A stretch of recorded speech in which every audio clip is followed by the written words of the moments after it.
The main character had been bullied since childhood because he couldn't awaken his magic. Even his girlfriend looked down on him and left him for another guy. But one day, while being bullied by his classmates, he threw a single basic punch that left his attacker unable to fight. Everyone present was in utter shock. It turned out that during a magic awakening ritual, the main character had left the continent's top mages in shock because he had awakened shadow-type magic, and this dark magic was the nightmare of the entire world. On top of that, he also trained his physical strength like a madman, making not only his magical damage but also his physical damage top tier. No one could believe it. This was the power of a boy who had just turned 10, and this got him recruited directly into the Academy's advanced class, making him the top genius among geniuses. You see, the boy grew up on the Eton continent, a place ruled by the Holy Empire Alliance, which held the moon goddess Alucia as its supreme faith.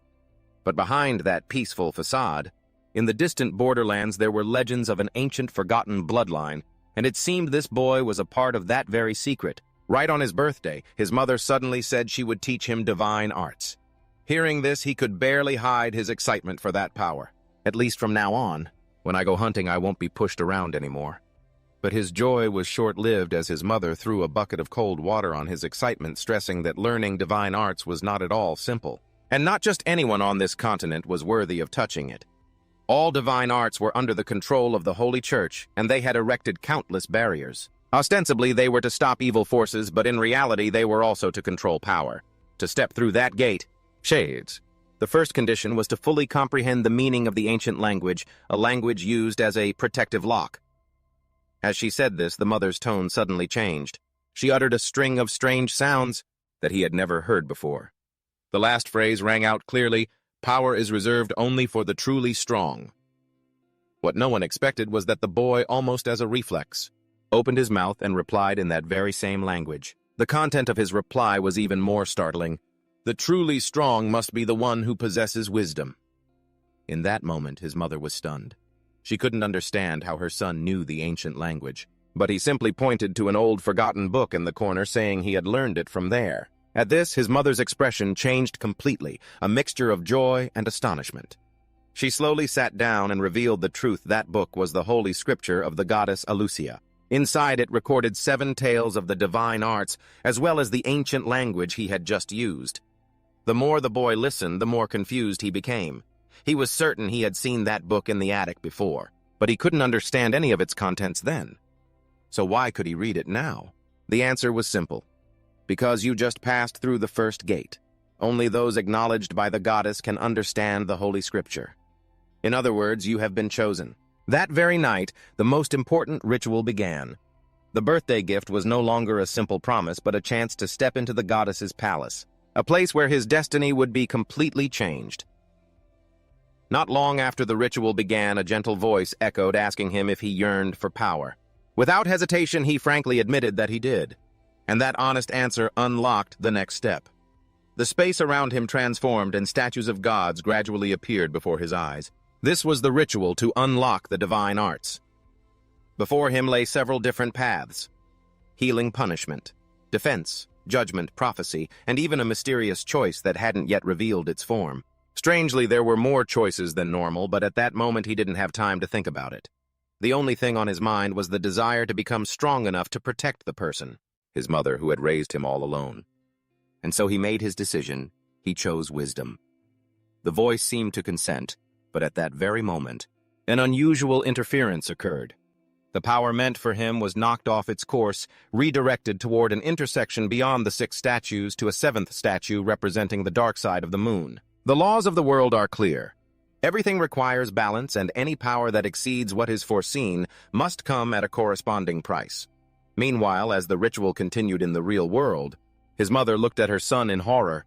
His face began to be swallowed by darkness, twisting and gradually transforming into a grotesque creature emanating a dark aura. It sent a chill down the spine. In that very moment, Richard's eyes snapped open. Before him was a bizarre scene, a shadowy figure standing beneath a giant moon, while he himself floated in an endless void. With no foothold and no direction, a faint voice echoed in his ear, calling his name, directly making the air grow bone-chillingly cold. In the real world, a panicked Eleni cried out, "My son!" But before she could finish, her whole body collapsed. Her voice trembled with both pain and disbelief. How could this be? Why did it turn out like this? In the chaos, she began to realize something was wrong. What was happening was probably not the enlightenment of Alucia. Eleni's expression instantly changed. Her eyes turned ice cold. Without hesitation, she stepped forward, her hand crackling with electricity as she decisively summoned her power. She stood firm, forcing all of her mana into her palm. A divine art began to form. Not a trace of fear remained, only sheer determination. She forcibly converged the gloomy streams of life force and sent them hurtling toward that moon. But the cold voice rang out again as if confirming something terrifying. It is indeed a creature of shadow. Hearing that, Eleni froze as a splitting headache suddenly struck her. She gritted her teeth against the pain. And then everything abruptly fell silent. The space returned to normal, but this quiet was even more unsettling. Eleni took a deep breath. She already had her answer. There's no mistaking it. Those chaotic things. And they've even reached the domain of the moon goddess. Before her, Richard still lay there, showing no signs of waking up. But his condition was more dangerous than ever. Eleni clenched her jaw as memories of the magical world slowly surfaced. Memories of the countless dimensions that exist. Wandering shadow races. They relentlessly search, relentlessly invade, and step by step, corrode everything they touch.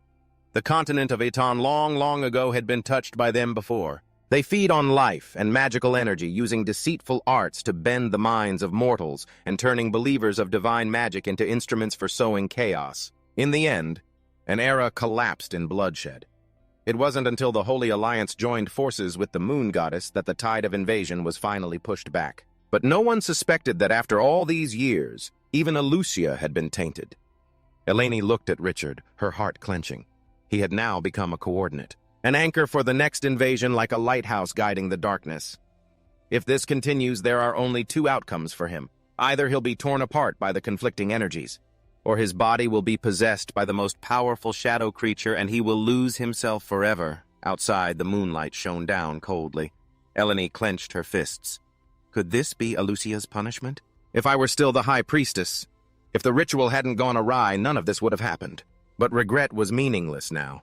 She couldn't let her son be devoured. Eleni immediately dashed off frantically, tearing the room apart in search of something. Where is it? Where in the world is it?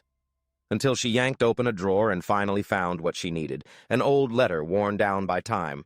But as she opened it, it erupted with magical energy. The words on the paper began to glow as clear as if they had just been rewritten. Outside, the light surged in kind, as if resonating with the name inscribed in the letter. A name that touched upon the very laws of the world and was being sent forth. Eleni shot to her feet, her eyes slowly calming. She knew. He had sensed it. Her memory pulled her back 15 years before everything had fallen apart. Amidst the smoke dust and pursuing soldiers, a familiar voice rang out, "Eleni, it's safe here for the time being. There's not much time. Leave holding back the enemy to me. You have to live."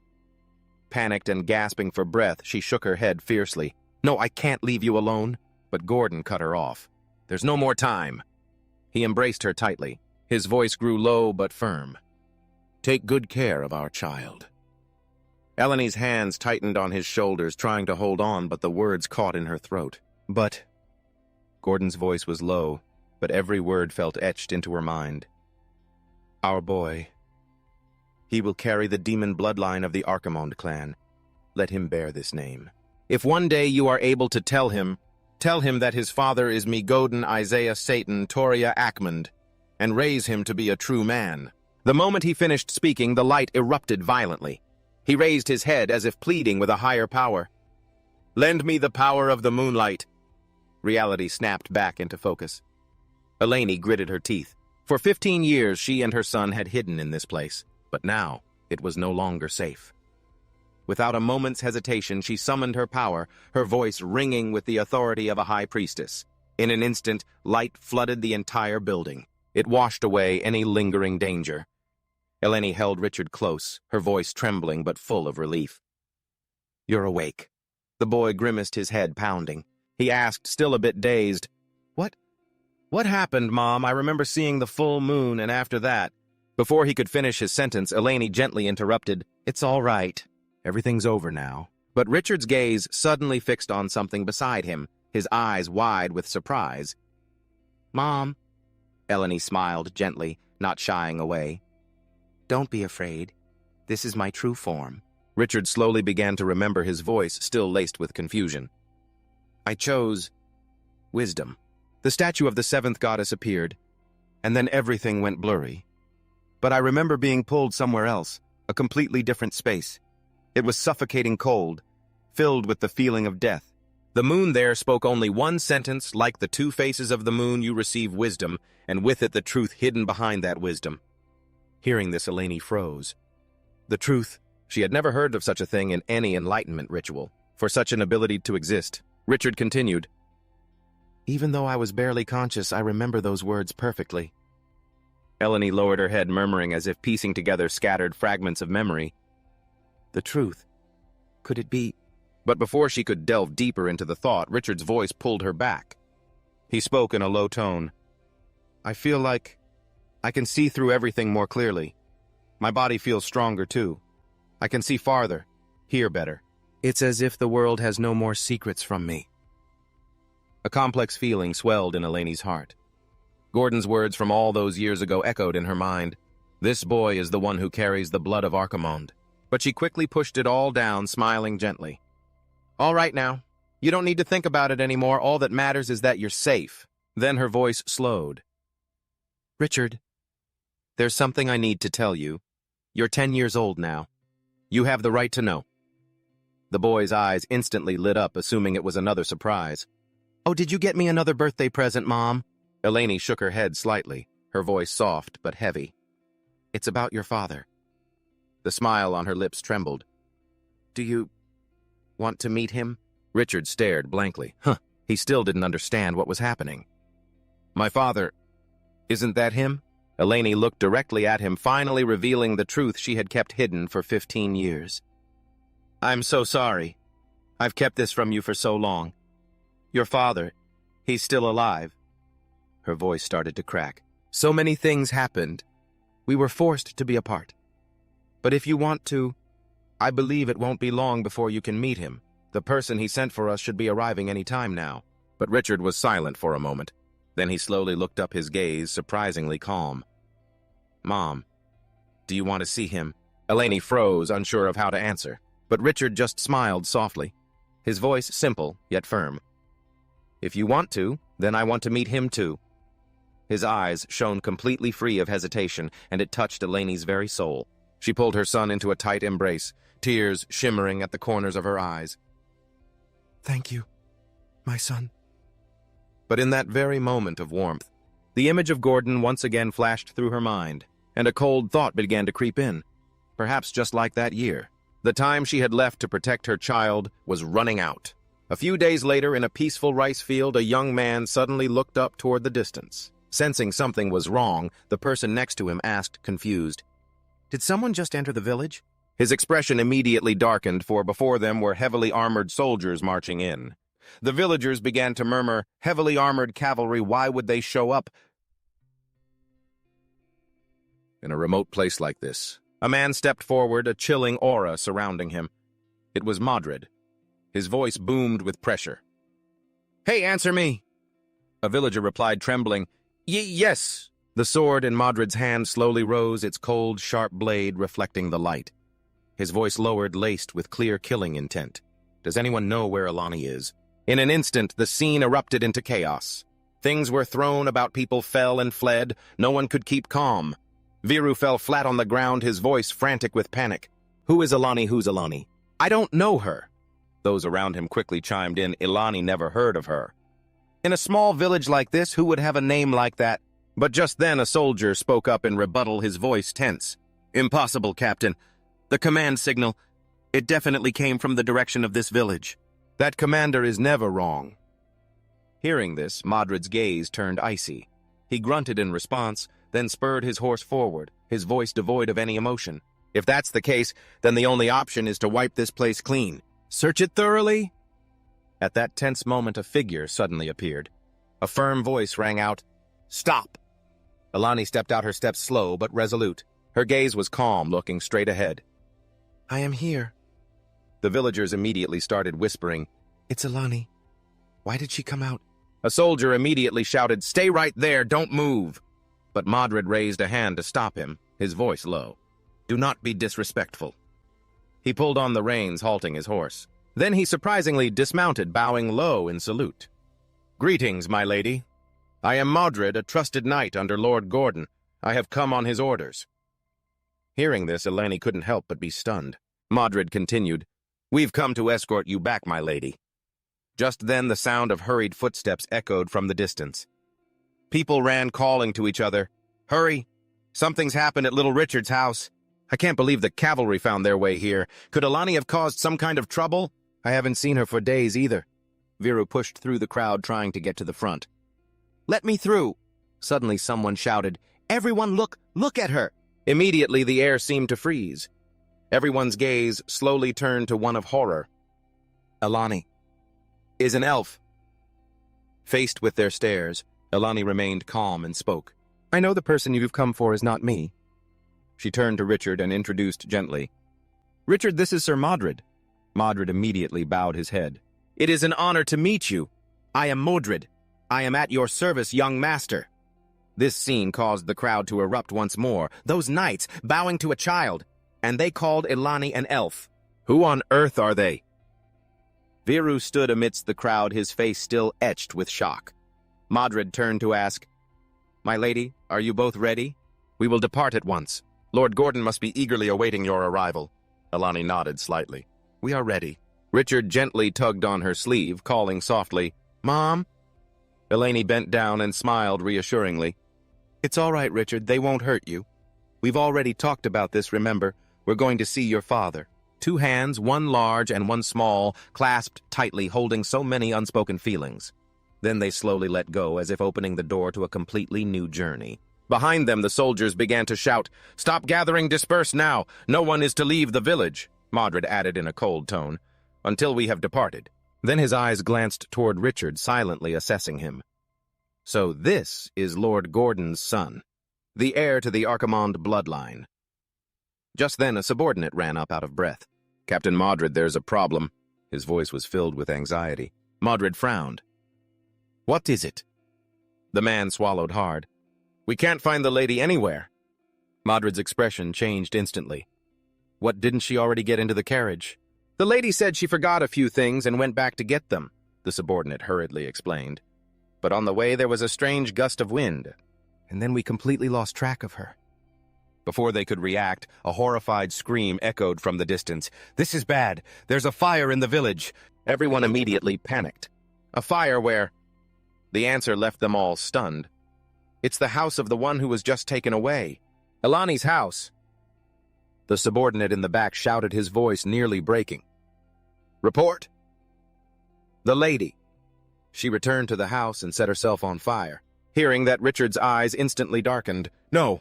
Modred, startled, whipped his head around to look at the boy. But before he could react, Richard had already jumped off the horse in a panic, running and shouting, No, Mom! Before he could get far, Modred grabbed him tightly. He held him back, not letting him take another step. Richard screamed, his body struggling frantically. Let me go, Mom! She didn't say it would be like this. Broken cries of despair escaped him as he tried to break free. Let go of me, Modred said in a cold voice, trying to remain calm. This was the lady's choice. Before their eyes, the flames completely engulfed the house, burning fiercely as if incinerating life itself. A pure and brave choice, Modred thought to himself. To protect what matters most, even at the cost of everything. Truly a woman worthy of Lord Gordon. Please do not fail their expectations or waste all that they have sacrificed for you. A memory suddenly flooded back of Eleni speaking gently to him. Just a few more days, we will leave this village. At the time, Richard didn't understand why his mother waited until after his 10th birthday to tell him that his father was still alive. Eleni just replied softly, because I had no other choice. My carelessness is what led to what happened to you, and the only solution was to ask your father for help. Richard asked curiously, How did you and father meet? Eleni smiled gently. It's too long a story to tell in just a few words. Because of complex forces at play, I had to take you away, change our names, and live in hiding until the ritual occurred. She was forced to reveal her true form. Richard, stunned, asked, Mom, you're an elf. Eleni just laughed, a hint of helplessness in her voice. I no longer have enough magic to maintain this form. My illness will likely only get worse. Hearing this, Richard's eyes darkened. You're sick, Mom. She nodded. I probably won't be able to get through this. One of us has to make a sacrifice. Panicked and still trying to understand, he felt Eleni stroke his head. While I leave you with your father, I'll have to be away for some time to get treatment. Richard immediately objected. I don't want to. I want to stay with you. But Eleni gently coaxed him. Don't be stubborn. It's all for your sake. You want me to get well, don't you? As she pinched his cheek, Richard still wanted to say something more. But before the words could form, Elani's eyes grew softer than ever. Remember, no matter where you go, I am always with you. Back to the present. Richard was unconscious, lying on a pile of hay. Madras ordered the carriage to leave first. Guard him carefully. His subordinate immediately replied, Yes, sir. Someone next to him hesitantly said, Knocking out Lord Gordon's son like that. Is that really okay? Madras replied coldly. There wasn't a better way. Another man asked, Captain, what should we do with this village? Madras's voice was low. Keep a few of the women. Take them to other places to spread the news that the lady is dead. The subordinate nodded. And the rest? Madras's gaze turned icy. Lord Gordon doesn't want anyone to know the child's whereabouts. He gave a firm command, surround the village, kill everyone. But in his dream, Richard's memory echoed. Mom, what kind of person is Dad? Eleni laughed softly then. Your father is a genius, a master of martial arts, military strategy, and politics. 15 years ago, he conquered the Elven royal court in the Evernight Forest with his power alone. It sent shockwaves through the entire Holy Alliance, but I haven't heard from him in many years. I only heard that he became a marquis and now lives in a place called Black Rose Castle. Richard lay on the bed, his tears not yet dry. Sob. Suddenly he jolted awake, his eyes wide. Mom. He shot up, rubbing his head. Where am I? His gaze gradually shifted towards the burning fireplace opposite him. A blurry memory surfaced. I was held down by that night. Mom. As the memory hit him, his hand froze midair. He quickly scrambled out of bed. Mom, I have to find her. Richard frantically ran around the room, searching everywhere. Just then there was a knock on the door. Who's there? The door slowly opened and a girl peeked inside. Oh, you're awake. Richard stared confused. Who are you? She said calmly. Your clothes are here. Change into them after you take a bath. Richard glanced down at his body and immediately flushed. My clothes. He quickly crossed his arms over his chest. Why do you have them? The girl put the things down. I'll leave the fresh clothes here, too. The bath is to the right.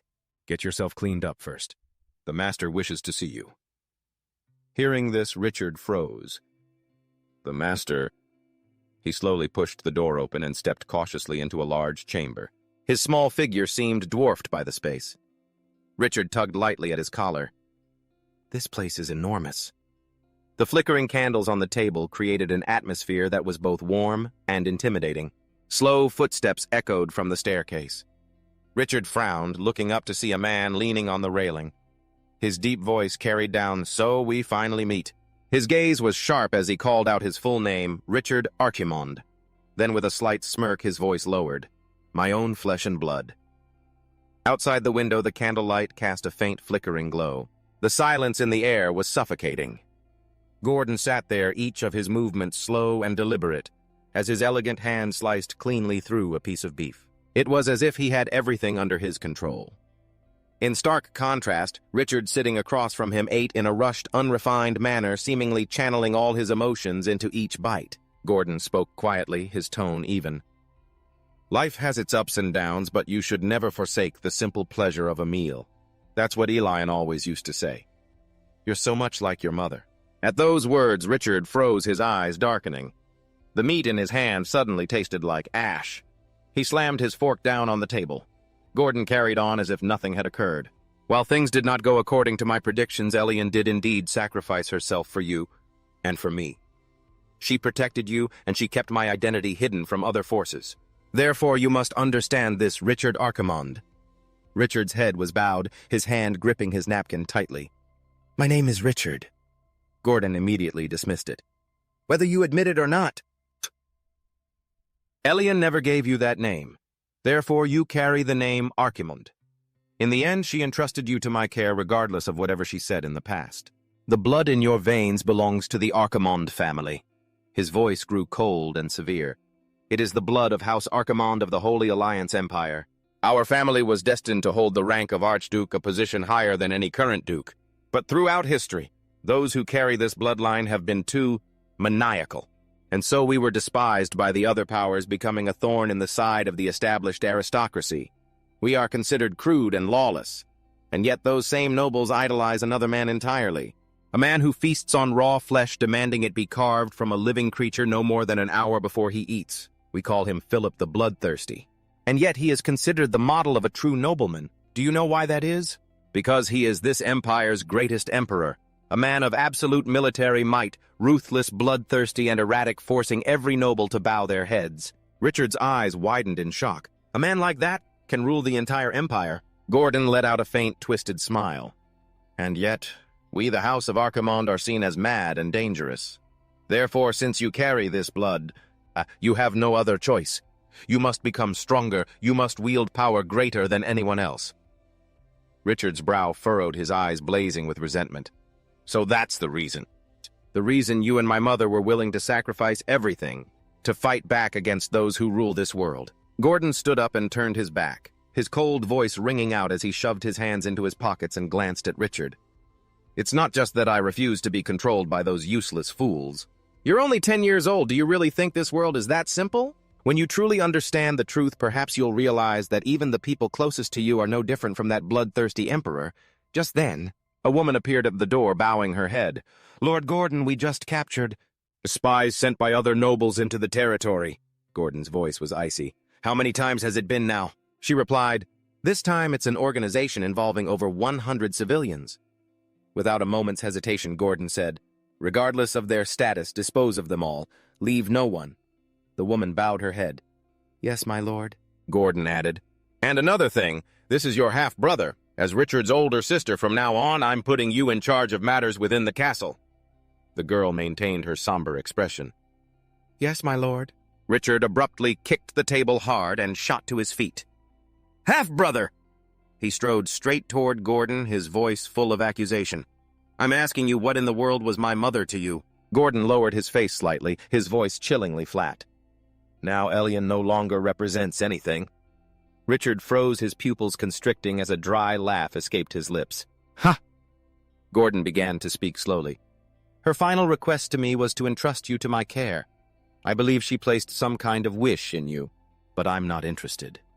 And you should understand one thing, fulfilling your mother's wish will not be simple. He paused for a beat before continuing. Even though she gave you to me, I will not help you directly, nor will I grant you any power. But in the days to come, while you are kept here, you can only rely on yourself to find a way to seize the opportunities that I allow. Richard clenched his fists, memories of his mother flooding back. He had once asked her, Mom, after all these years without seeing him, do you still love Dad? Elian had only smiled then. I love him.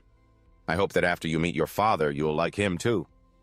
But now Richard bit his lip, tears welling in his eyes, his voice trembling. No, I hate him. The sound of hooves stopped abruptly, sending dirt flying.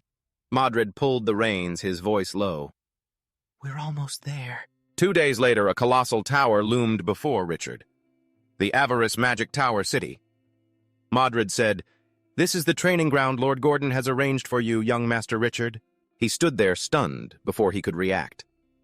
Modred continued, The one who will be teaching you is waiting inside. Before Richard's eyes was a dreamlike scene. The entire city was bathed in a mystical blue light. Tall, intricate, and sparkling structures stretched out everywhere. He dismounted, lifting his head to look up, unable to hide his astonishment. Is this the legendary city of magic? His eyes followed every building, every mage and student passing by, each carrying a different magical aura. Richard couldn't help but exclaim, These are things I've only ever seen in my mother's books. Meanwhile, Modred was speaking to another man. His lordship said that for old time's sake, he hopes you will dedicate yourself to teaching the young master. The other person let out a faint laugh. Old time's sake, you say, now I remember. Your Marquis? And still owes me a pile of unpaid materials. Modred immediately countered, The principal has been paid. It is only the interest which you arbitrarily raised that we refuse to accept. The other man waved a hand. Fine, forget it. Since I've been entrusted with teaching him this time, you must be well aware of his identity. He glanced at Richard from a distance, his eyes carrying a hint of appraisal. This kid's magical aptitude is indeed not bad, but then his voice grew colder. Don't think I'll be teaching him for free. Do you know how many geniuses beg to study under me each year? I've even turned down a few who hold divine right. Modred frowned. So what are you suggesting? The other man smirked. It's simple. First, a test of his abilities. In the world of magic. Not everyone could learn magic. Only those with a special constitution or the right bloodline had a chance to touch this power. For this very reason, our screening and classification were always a top priority. At Avarice City, they established a place called the Ranking Spring to test abilities. Mina stepped forward to make an announcement. Everyone please form a line and wait for your turn to be assessed. The surrounding atmosphere began to grow tense as people stepped up one by one. One student suddenly rushed out. Unable to bear the pressure of waiting, the results were quickly announced. Test Subject 76 has only achieved White-level magic power introductory grade. The crowd immediately started murmuring, just another rich kid trying his luck. But clearly there's nothing special about him. So far, no one has even reached the intermediate level. Modred leaned down to reassure Richard. When it's your turn in a moment, just step into the spring's magic zone to create a resonance. The results will be available right away, but you'll have to endure it for a bit. When Test Subject 77 was called, the crowd stirred again, all eyes turning to a boy in simple clothes. Someone sneered. You can tell he's not from a magic academy just by looking at him, and he's so young. I wonder if he wandered into the wrong place. Richard stepped forward and stood before the ranking spring. The announcer's voice echoed, "You are required to remain within the testing area." But as soon as he made contact with the energy stream, he immediately grimaced. It felt as if something was invading his body so painful it was almost unbearable. From below, Modred shouted, "Young master, try to endure it. Don't let Lord Gordon down." Those words made Richard remember what Gordon had said. You have to seize the opportunities yourself. He gritted his teeth, his gaze resolute. I absolutely will not be looked down upon. Time passed. The crowd's jeers gradually turned to astonishment. That kid has been enduring it for over 10 minutes. At that moment, Mina held up the assessment orb, her voice rising. The results are in yellow-level magic power, high grade. But just as everyone was processing this, a surge of black energy suddenly erupted. Richard's eyes flew open, his pupils constricting. A blurry image of a castle flashed through his mind. The pain intensified violently, and he let out a loud scream, throwing the entire area into chaos. The crowd panicked. What is that black energy? We've never seen magic like this before. The warning system blared continuously, detecting a dangerous, abnormal fluctuation. The surrounding mages had no idea what was happening. His movements and the source of his power were completely unknown. Mordred stood frozen, his face pale. That is a creature of shadow. In that very moment, a memory of Eleni's warning flashed through his mind. This is precisely why I must ask for Godden's help. Even though contacting him will cause a huge stir among the nobility, I have no other choice. She had looked at Mordred and pleaded, "Please protect Richard." At that time, Mordred had knelt, placed a hand on his chest, and swore on his life to protect the boy. Back in the present, Mordred immediately dashed towards Richard, but he was blocked by a blinding yellow light. He could feel it clearly. This shadow power was too strong. His human body could barely get close. Mina panicked, screaming for backup. The ranking spring showed a massive fluctuation. Immediately after, a beam of light descended from above. A voice boomed, ordering everyone to stand back. Mordred's eyes widened. A legendary mage had appeared, so Helen landed from above and immediately used her magic to restrain Richard. Her expression grew serious. This child bears the mark of a shadow creature. At that moment, Richard, his face contorted by darkness and his eyes like bottomless pits, suddenly broke into a grotesque smile as if controlled by something. But in the blink of an eye, he lost consciousness. He collapsed to the ground. Mordred called out anxiously but got no response. Suellen merely glanced at him and said curtly, "He's passed the evaluation." Mordred was stunned, but she just smirked slightly. "Qualified enough to be my student." Night fell the sky, sinking into a heavy blackness. A flickering flame burned in Richard's dream. He walked through a sea of fire, calling out, "Mother!" Ahead. Eleni's silhouette appeared, but she didn't turn back, only softly calling his name. Richard tried to reach for her, but the image gradually faded. He woke with a start, gasping for air, cold sweat running down his face. "Mother?" A voice spoke from beside him. "Ah, you're awake." Richard snapped his head around his eyes, wary. "Who are you?" The other person spoke gently to reassure him. "Don't be afraid. I am Popovic. The legendary mage Suhelen asked me to look after you. I will also be in charge of teaching you basic magic from now on." Richard raised a hand to his head, still dazed. "Suhelen." He looked down at his own hands, confused. "My hands? What did they do back then?" Popovic explained. "A few hours ago you had an incident at the Ranking Spring. I have been treating and monitoring you since then. You probably don't remember it clearly." Richard tried to recall, only remembering being tested in the pool. Then everything became a blur. Popovic shook his head gently. "Don't force yourself to remember. Everything is fine now." Richard flinched, his eyebrows shooting up and his eyes widening. "Oh, right, where's Mordres?" Elsewhere, Suhelen looked up at the sky, her voice low. "That kid. He has no outstanding elemental aptitude, but his spiritual power is exceptional, combined with the previous test results, so... He does have innate magical power. It's just, everything is too balanced. No clear weaknesses, but no particular strengths either. So why would a shadow creature have its eyes on him?" Mordres answered curtly, "Because he carries the bloodline of the Archimond family." Suhelen tilted her head, a flicker of interest in her eyes. "A physical body, going against the power of shadow. Do you have any idea how that will end?" Mordres didn't hesitate. "Protecting young Master Richard is my duty," she smirked. "Willing to lay down your life without a second thought, huh? I've known you for so long. But I never expected you to be this loyal. Oh, right. The examination fee, plus your treatment costs, comes to a total of 116,000 Imperial gold." Mordres lowered his head. "We'll owe you for now." Suhelen immediately glared at him. "How long do you plan on owing me? This isn't a charity." Mordres cut her off. "Lord Godden has agreed to negotiate the price you previously proposed." Suhelen arched an eyebrow. "Ha! For that child. You're willing to pay such a high price." Mordres crossed his arms. "As you can see, the shadow power in young Master Richard is extremely dangerous. Sooner or later it will take his life. The only way is for him to stay by your side." "Only a legendary mage can control it?" Suhelen smiled, full of calculation. "So what are you planning to pay me with?" "The 2 domains in Godden's hands aren't bad. I want 15% of the profits. Either one will do." Mordres eyed her speculatively. "The space-time," she laughed. "No. I want Nolan's time." Mordres shook his head. "That condition exceeds the limits Lord Gordon authorized." Suhelen replied coolly, "Then I can't guarantee that I can teach the boy how to resist the power of shadow." Mordres sighed.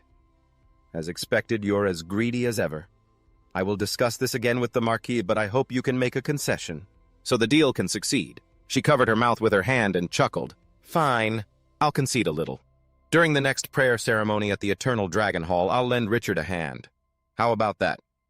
Mordres nodded. "Remember your words. I will return to ask for instructions." Suhelen turned to leave. "I'll be waiting for your answer," Mordres said softly as she walked away. "I'm counting on you for the young master." Farewells were said. Night fell. The green tower glowed amidst the silence, its yellow lights creating a mystical scene. In his room, Richard lay tossing and turning in bed. Restlessly, he turned over and over. He lay on his back, hand on his forehead, sweat beading down. Vague images flashed ceaselessly in his mind. The scene from the ritual earlier returned to him. Half real, half illusion. Richard suddenly shot up in bed. "Is this reality?" The feeling was too clear. He held out his hand and strange numbers immediately appeared before his eyes. Richard rubbed his eyes, thinking they were playing tricks on him, but when he looked again, his pupils contracted. A faint blue ring of light appeared around his eyes, and from then on, wherever he looked, stat panels would appear. He mumbled, "What are these things?" He looked at the wall, the bookshelf, the lamp. They all had information. He turned to the cabinet and other objects, and it was the same. Richard stood frozen, his face blank. What is happening to me? Water splashed as he bent down to look at its surface. Countless tiny particles floated in the air as he looked at his own reflection. With a bewildered expression, he reached up to touch his eyes, then reassured himself it wasn't a dream. He tilted his head, clearly feeling his body had changed. His vision was better, his hearing sharper. It felt just like it did during the ritual. Richard began to observe more closely. These numbers seemed to have their own meanings. When he looked at the lamp or the shelf, he could see their dimensions. Quantity. Then looking at the cabinet by his bed, information about the material became clearer and clearer. He could even read detailed data just by looking at a sword. His face gradually tensed with a mix of fear. I can see the true nature of objects. A sudden black aura appeared around Richard. He clutched his head in pain, gritting his teeth. It was just like that moment, the choice during the ritual. Outside, the moon hung high in the gloomy, silent space. The next morning, a series of urgent knocks echoed. "Student Richard, don't be late." He opened his eyes. Today was the first day of his magic learning life. Arriving in front of a small wooden room, Richard asked in confusion, "Aren't we supposed to go to a classroom?" The surrounding students bowed. "Greetings, Teacher Popovich." He replied, "Good morning." Richard pointed towards the stream of people walking by. "Shouldn't we be going that way?" Popovich explained, "You're not old enough to study with them. Besides, today is your first lesson. The legendary mage instructed me to teach you carefully. Let's go inside." The two entered the wooden room. Richard looked around puzzled. "This little shack is the classroom." Mr. Popovich just smiled and told him to calm down, then pointed his hand at a clock. A flash of yellow light burst forth. He said, "It'll be here very soon." Before Richard could understand, he instinctively took a step back. The door in front of them opened, and white smoke began to spread from the floor, enveloping the entire space. Richard frowned slightly when he heard Popovich say cryptically, "We've arrived." Immediately after, the scene before him made his eyes go wide in utter shock. Popovich stepped in first, and Richard hurriedly followed. And then a strange space opened up. The teacher turned back and slowly introduced it. "Welcome to the mirrored classroom. From today on, I will be in charge of your introduction to magic. Just call me Teacher Popovich." Without giving him time to adjust, he declared, "The first lesson begins now." The opening lesson wasn't about flashy spells, but something far more abstract, how to observe and think about the world of magic. Popovich explained, "Primordial power is the foundation. It constitutes everything. The entire world is built and expanded from it. In the chaotic void, countless worlds exist, each with its own rules. These rules form the skeleton of a world, and the spaces are the blood vessels that nourish everything." He gave an example. The continent of Noland, where we are standing, is a high-level space belonging to the main world. As he spoke, a small flame appeared in his hand, burning and floating in midair. To a normal person, it was just an obvious magic spell, but Popovich looked straight at Richard. His voice grew deeper. "If your consciousness reaches a higher level, observing from a different perspective, then what you see and hear may not be real. This mirror room is the same. Everything is just an image reflected into your consciousness through your perception." Richard stood there, one eyebrow raised unconsciously, stroking his chin, his mind spinning with new concepts. Space rules observation isn't real. He was clearly trying to piece it all together. Popovich raised the flame higher, then sighed softly. "I know these things are too difficult for you to understand right now. But this was the legendary mage's request. Regardless of your age, I must tell you the truth. Although profound, these are the very things that will help you understand and use magic later on." He continued, "As living beings in the main space, our magic is tied to the rules of this world. Therefore, the first step in learning magic is extremely important." His gaze rested on Richard. "Your assignment for the next 3 months is to build a magical composition that is uniquely your own." Hearing that, Richard seemed to freeze on the spot. My own magic. The thought kept repeating in his mind. Popovich only added one more thing, "That's all for today. Starting tomorrow, you must be on time for class." Richard was still lost in thought, but responded mechanically, "Yes." 2 months passed quickly in the legendary mage's domain. A magic portal opened, and Sue Helen stepped out with a serene look. Her white hair and skin stood out in the dim light. Those around her immediately bowed their heads in welcome. As she walked in, she casually remarked, "This debt collection trip took almost 2 months." Her eyes swept over everyone, her voice carrying a hint of curiosity. "Did anything major happen while I was away?" Someone immediately reported, "A suspicious monster has appeared north of the Tower City. There's an urgent mission that requires the legendary mage to handle." Sue Helen took off her hat, looking unimpressed. "I'm not interested in those kinds of missions." Then, as if suddenly remembering something, she turned to ask Popovich, "How's that kid Richard doing lately?" Popovich handed Sue Helen the magical composition sheet, his voice filled with a touch of pride. "The boy, Richard, has an extremely high aptitude for comprehension.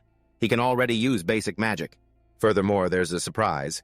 Please take a look, legendary mage." Sue Helen took it. her eyes narrowing slightly. This is a magical composition. He's already at this stage. Popovich smiled, clearly unable to hide his satisfaction. He has not disappointed your expectations. That child has an extraordinary gift for magical composition. In just 2 months, he managed to reduce his error margin to 0.01 centimeters, and with extremely high stability. The surrounding mages immediately started murmuring, an error margin of 0.01 centimeters, that level of precision, is only achievable by high-level archmagi who have undergone years of training. Someone even guessed it was the work of a magical composition expert. But then Popovich shook his head. Unfortunately, you're all wrong. This is the work of a student who has just begun his training. The entire crowd was nearly speechless. A student? That's impossible. Just then, someone pointed towards the dorms, their voice panicked. Look!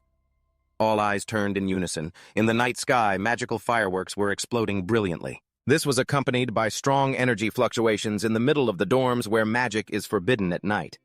The sight stunned everyone. At the center of it all, Richard stood there. He frowned slightly, then broke into a smile. Finally, a success. After 2 months of non-stop practice, he had finally managed to stabilize his ability to see through the essence of matter, and, with that, he completed his very first magic formation with his own hands. Popovich stared at the scene, unable to hide his astonishment. These fluctuations, they're definitely Richard's. That kid, he finished an assignment that should have taken 3 months in just 2. And not only that, he even created his own original magic, surpassing most professional mages. Talent like this is truly rare. So Helen turned and asked during this time, were there any fluctuations in his physical condition? 4. Popovich held out a golden orb, explaining, while he was using magic, I could sense fluctuations in Richard's aura. Although there were signs of instability, he was still trying to control it. After hearing this, Sue Helen looked towards the dorms, his gaze deepening.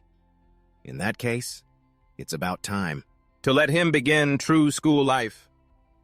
1 month later at the Thumlam Magic Academy, the opening ceremony was bustling with activity. Mina stood at the main gate reminding everyone, today is the first day of the new semester, no one is allowed to be late. A crowd of students rushed past panting and groaning about being late. Amidst the crowd, Richard appeared. He walked up and said, Professor Popovich told me to come here. Hearing that, Mina turned around. The moment she saw him, she froze for a second. It's you. She quickly recognized him as the boy who had caused a stir at the ranking spring half a year ago. He was much taller now. She led Richard through the academy's grand gate, introducing each area. The bridge ahead leads to the dorms which have already been assigned. Then there's the teaching district where you'll be studying from now on. Finally, they stopped in front of a classroom. Mina said, This is your first magic theory class. You're a little late, but it's fine for a new student. Just follow me inside. She looked at Richard once more and said, If you feel out of place, just let me know. After all, you're still young. There's quite a big age gap between you and the other students. But before she could finish, Richard cut her off, his voice firm. I'll be fine, miss. I can take care of myself. From the moment he stepped into the classroom, the atmosphere was unusual. The students were gathered in groups, whispering, their eyes filled with a mix of curiosity and excitement. Rumors about the new student had been spreading for a while, that he came from a powerful background, that he was a rare genius. Someone even claimed he was the disciple of the legendary mage. But the more they heard, the more skeptical everyone became, because he was apparently very young. Just as the classroom was getting noisy, Mina walked in and tapped lightly to get the class to quiet down. Then she quickly announced, Today we have a new student joining us. When Richard was called up, the entire class's attention immediately focused on him, a kid who was clearly much younger than all of them. Yet he stood there perfectly calm. The moment his introduction was over, the classroom erupted in murmurs. Some were surprised, others were doubtful, and one person even asked him directly, Is it true, are you really the legendary mage's disciple? The whole class practically held its breath, waiting for an answer. But Richard calmly denied it, stating clearly that he had never even met the mage. I'm just a normal student here to learn like everyone else. Professor Popovich is currently my instructor. After speaking, he even gave a small smile, as if the whole matter had nothing to do with him. His answer left the entire class stunned. Many started to think it was all just a misunderstanding. But in a corner, Papin lowered his head, his fists clenched, his eyes dark with resentment. He clearly didn't believe a word and was simmering with frustration. Mina quickly restored order to the classroom and returned to the lecture, but the atmosphere remained slightly tense. When the bell for the end of class rang, the tension immediately vanished. Students cheered, some making plans to hang out, others running back to the dorms. The classroom became lively again. In contrast to all that, Richard just stood there, staring at the notebook in his hand with a bored expression. He had learned all of today's material long ago in the mirror room. To him, this was all just a repeat, nothing new at all. Just then, Popovic appeared and announced that starting next week, Richard would officially integrate into the academy's school life. This took him by surprise, because at his current level, he had already far surpassed the normal curriculum. Mr. Popovic smiled and acknowledged that. He said, "Your talent is too great. Your learning speed is far beyond our predictions. In fact, 7 months ago, when you created your first original magic, you were already capable of keeping up with the teaching pace. It's just that you were so young, so I kept you back for additional training." Hearing this, Richard looked displeased and suggested he just stay as he was, but Popovic shook his head. This decision wasn't just mine, it was also the legendary mage's. Returning to a school environment is necessary not just to learn magic, but to develop yourself as a person. Richard frowned, his annoyance clear on his face. "So it's another decision from that legendary mage. But this whole time I haven't even met her once, and yet she's supposed to be my mentor." Popovic placed a hand on his shoulder, affirming it with certainty. He then smiled confidently and said that becoming her disciple was a rare opportunity, and that Richard should feel lucky. "Every arrangement is for your benefit, and it's all under her control." But Richard was not convinced. He turned and walked away, his mind filled with nothing but frustration. He felt like he was being manipulated without learning anything new. He might as well go to the library. That would be more useful. He hadn't gotten far when someone called out to him. Richard turned around, his face still etched with boredom. Before he could even process what was happening, Papin rushed forward and threw a punch straight at his face without any hesitation, knocking him backward. The students on the upper floor immediately erupted into chaos, cheering that a fight had broken out. Papin stood there, his expression aggressive, his voice full of anger, yelling that Richard was a fraud. He accused him of pretending to a title he didn't deserve. Richard sat up, holding his head. Before he could even react, Papin continued to mock him about being the legendary mage's disciple, causing an even bigger stir among the onlookers. Liliana rushed over and whispered to Tiana that Papin was actually a level 2 mage. He has real talent, but was always rejected as a disciple by the legendary mage, so he's always held a grudge. He's been holding it in all day. He must have reached his limit. Up above, Vandal's name was also called. He casually admitted that he had intentionally spread the rumor to provoke Papin, wanting to see what Richard was really made of, even though Minnie warned them not to go too far, or something serious would happen down below. Papin grabbed Richard by the collar, pulled him up, and tauntingly asked if he was scared. He then tried to force him to admit his status, but in that very moment, Richard's eyes suddenly changed. A memory surfaced, an image of him training like a madman for half a year under Popovic's tutelage, from striking wooden posts to build his stamina, to the grueling training regimens designed to turn his body into a vessel strong enough for magic. He gritted his teeth and endured every punch, every drop of sweat, all just to become stronger. Back in the present, Richard was no longer the weak kid who could be pushed around. His expression cold, he reached out and grabbed Papin's wrist, squeezing so tightly that his opponent's face instantly paled. Crying out in pain before he could even react, Richard threw an incredibly fast backhand punch that sent Papin flying. The entire crowd was instantly stunned. Liliana and Tiana's eyes widened in amazement. Even Pandon couldn't believe what he had just seen. Richard pulled his hand back, his eyes calm but frigid, and said just one short sentence, "You're the weak one." Lying on the ground, Papin gritted his teeth in fury. People immediately rushed over to check on him, but his anger had already exploded. Papin slammed his hand on the ground, yelling that he was a level 2 mage. He then immediately cast a fireball spell. The surrounding air grew intensely hot, but Richard just glanced over and raised his hand. A far more violent surge of magical energy erupted, and a brilliant light illuminated the entire area. The surrounding students realized in horror that this was no ordinary magic. Immediately after, a level 3 firestorm slammed straight toward Papin, its power completely overwhelming. The Firestorm spell, a level 3 magic, is built upon the foundation of standard fire system magic. By fusing it with the wind element, the flames form a wide area attack that can also create a defensive barrier. Instantaneous tracing rate 87%. Magical power increased by 87%. Indeed, compared to slowly tracing a magic formation where the margin of error can be as low as 0.01% with his current abilities activating and drawing a magic circle in such a short time, the tracing rate can only reach about 80%. Even if I use my true sight ability, someone said from an upper floor, the instantaneous tracing rate is only 87%. So how could that level 3 spell crack a stone wall? That's not the power of a normal spell.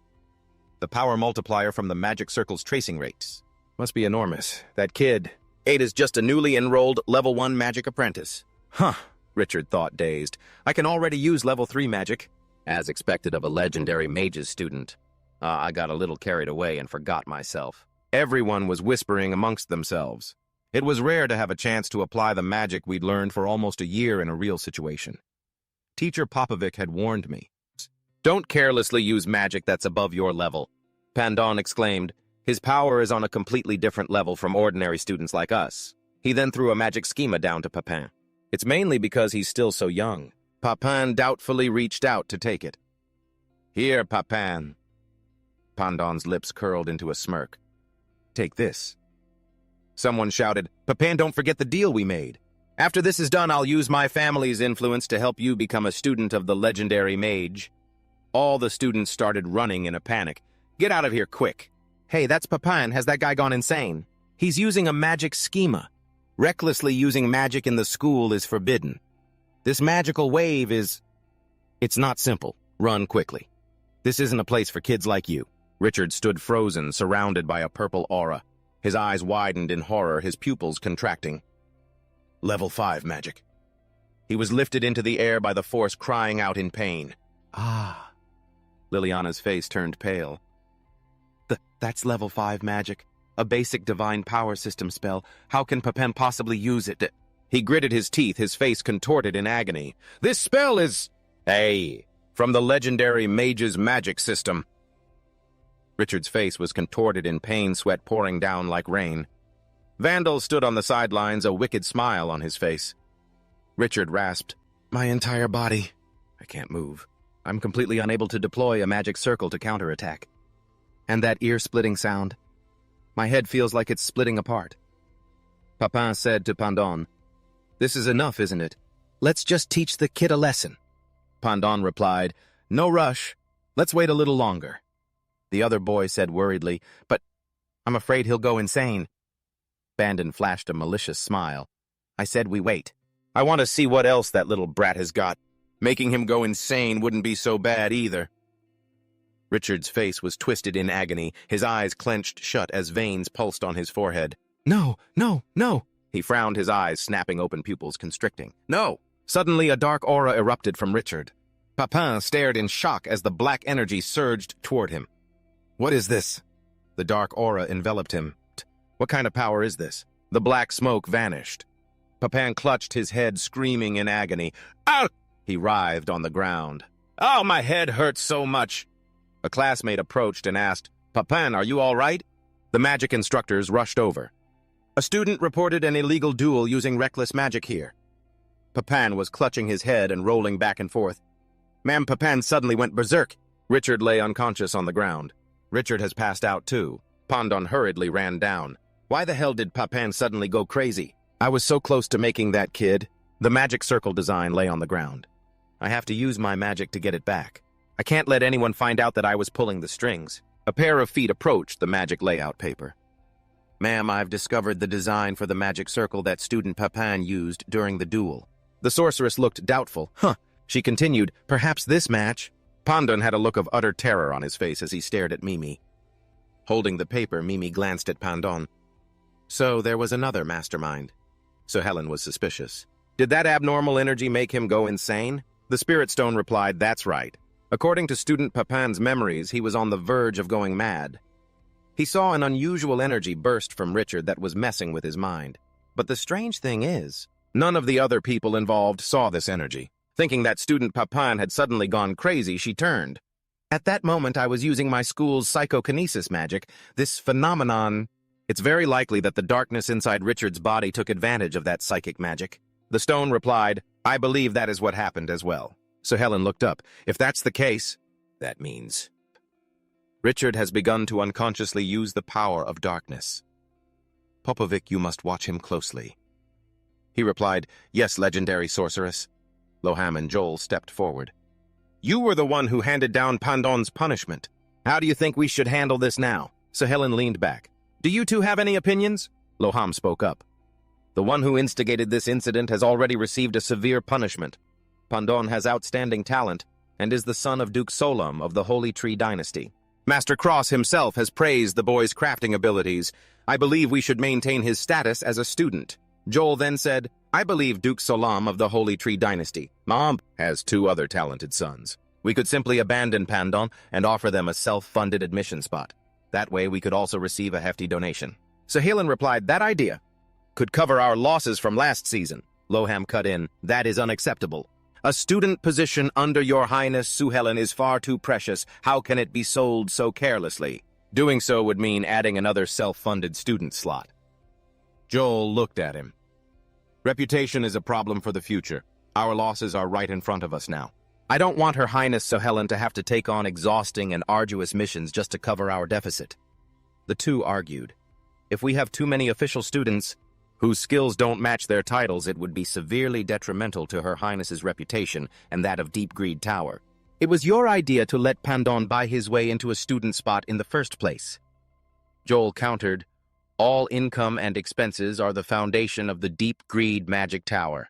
I am merely prioritizing the most practical benefits. Suhilan sighed. It's true that a donation would mean Deep Greed Tower wouldn't be in a deficit. Recently, the dragon whelps we were fighting over have all been taken and they're getting farther and farther away. Searching for them once is already exhausting. What both of you say is true. Seeing these useless students every day, that is precisely why they cause so much trouble. Over time, it will truly devalue my students' worth. It seems no matter what I do, it's difficult. Loham and Joel said in unison, So, Your Highness, your decision is... She rubbed her hands together, her eyes gleaming. Of course, I want it all. Sir Helen's eyes shone brightly. An adult doesn't choose. Help me think of a way that will satisfy... Both sides, Joel groaned. There goes Her Highness's greed again. Sir Helen turned and walked away.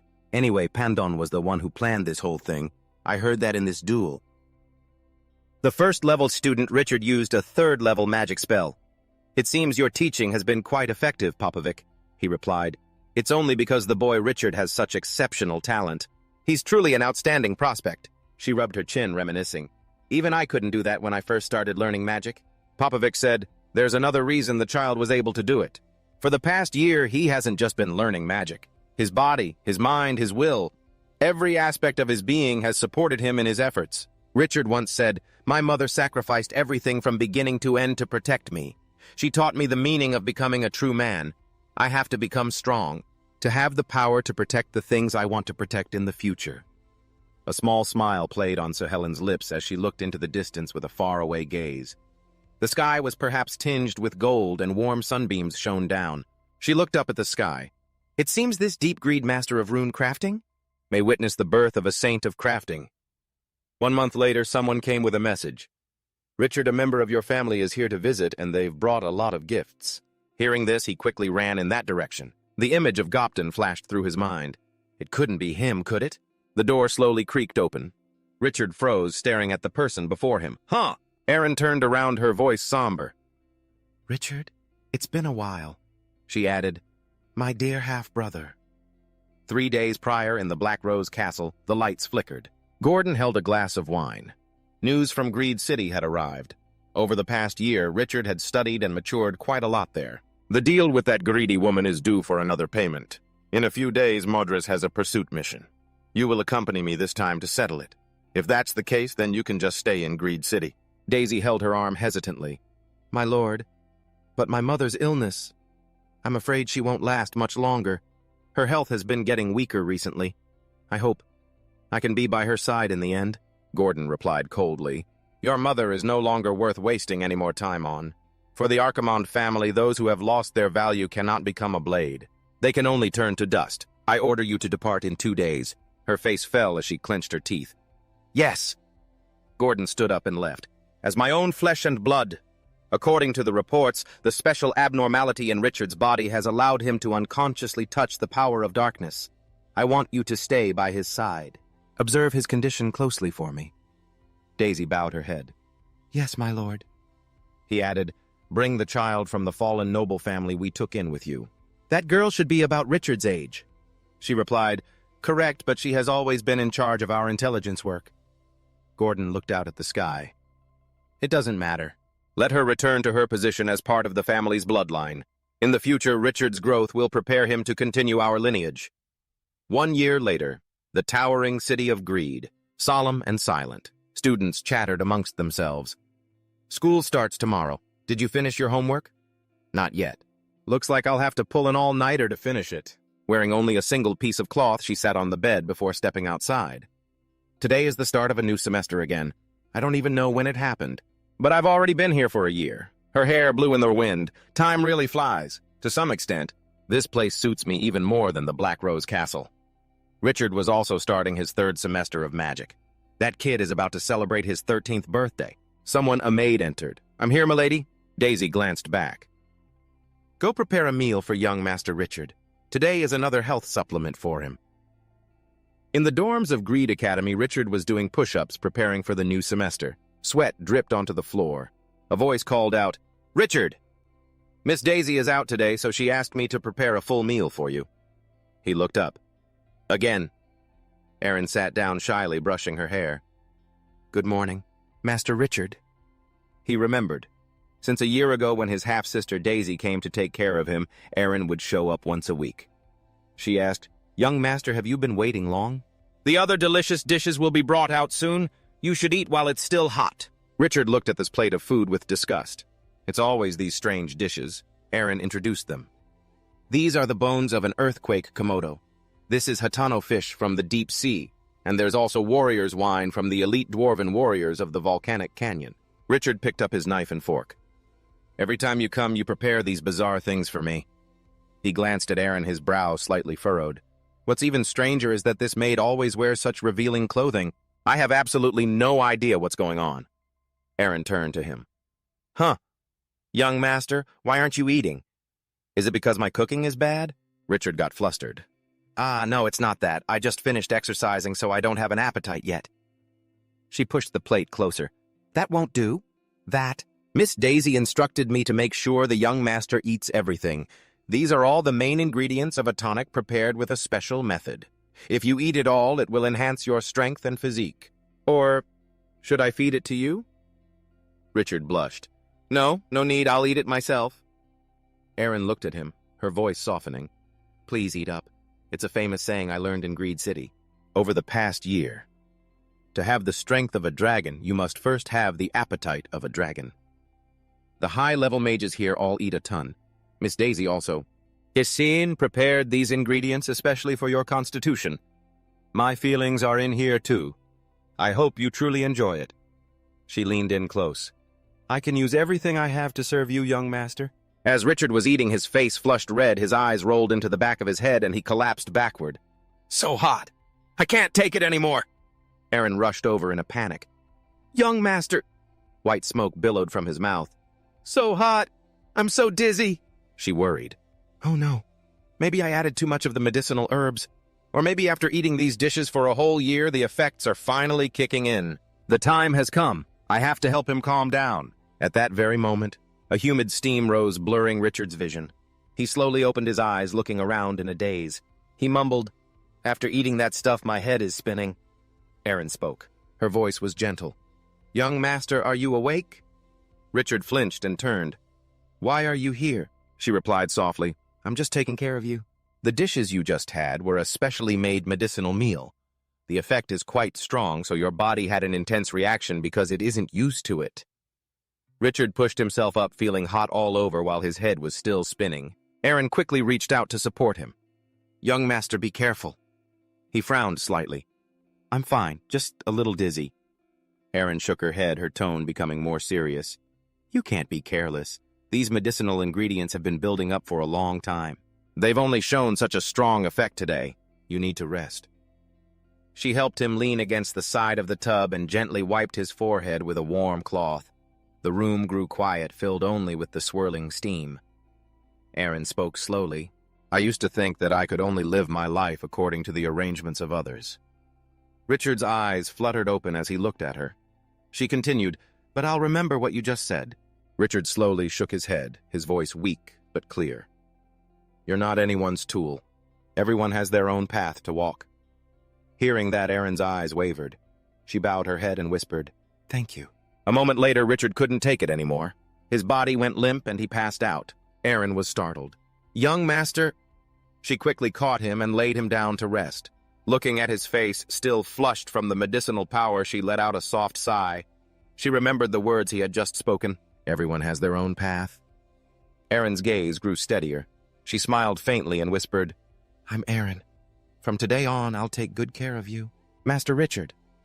The diamonds outside the building continued to spin beautifully. Popovich suddenly spoke up. "What, Richard took the day off?" Stevenson's son quickly replied, "Yes, a servant from Richard's side already informed me."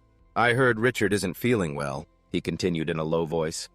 "Just yesterday he was healthy and energetic, completing the exercises I assigned. Wanting to be lazy on the very first day of the semester. That kid." Stevenson's son continued, "It seems I won't have the chance to get acquainted with Richard today." Popovich suddenly remembered something. "Ah, there's no other way. I was planning to have everyone meet beforehand. You're all new students selected by the legendary mage.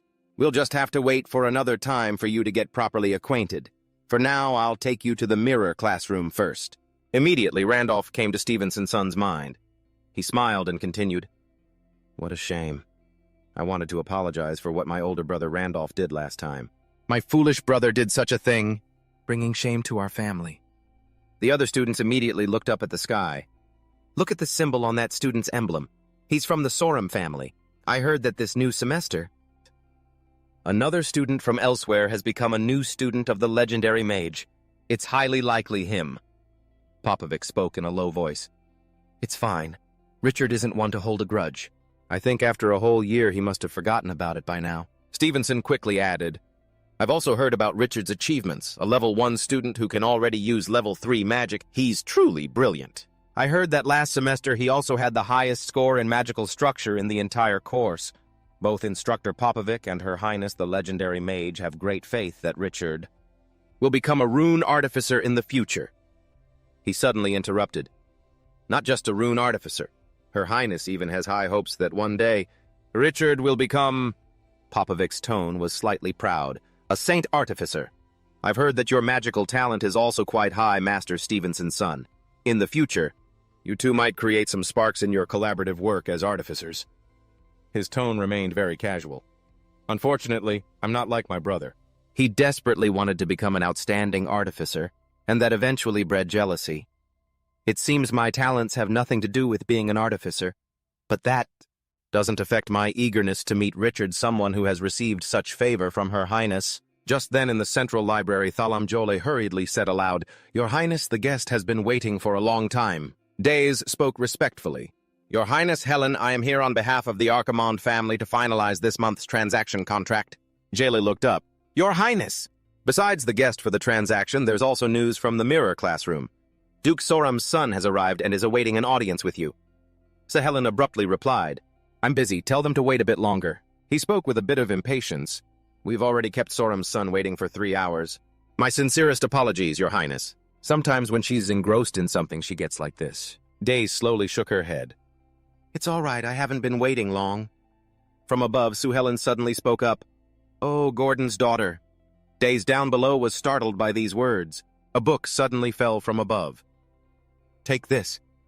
Daz quickly raised her arm. "This is—" So Helen looked down with a mischievous smile. "Go back and tell Gordon, and not to use his insane values to carry out his schemes of extending his bloodline. Richard is my student now. During the golden period of his training and growth, he cannot have too many other distractions. This is compensation for his disrespect towards me. This month's contract fee is increased by an additional 20%. The thick book was now in Dice's hands. She hesitated slightly, looking up. "How did you know?" Her lips curved into a smile.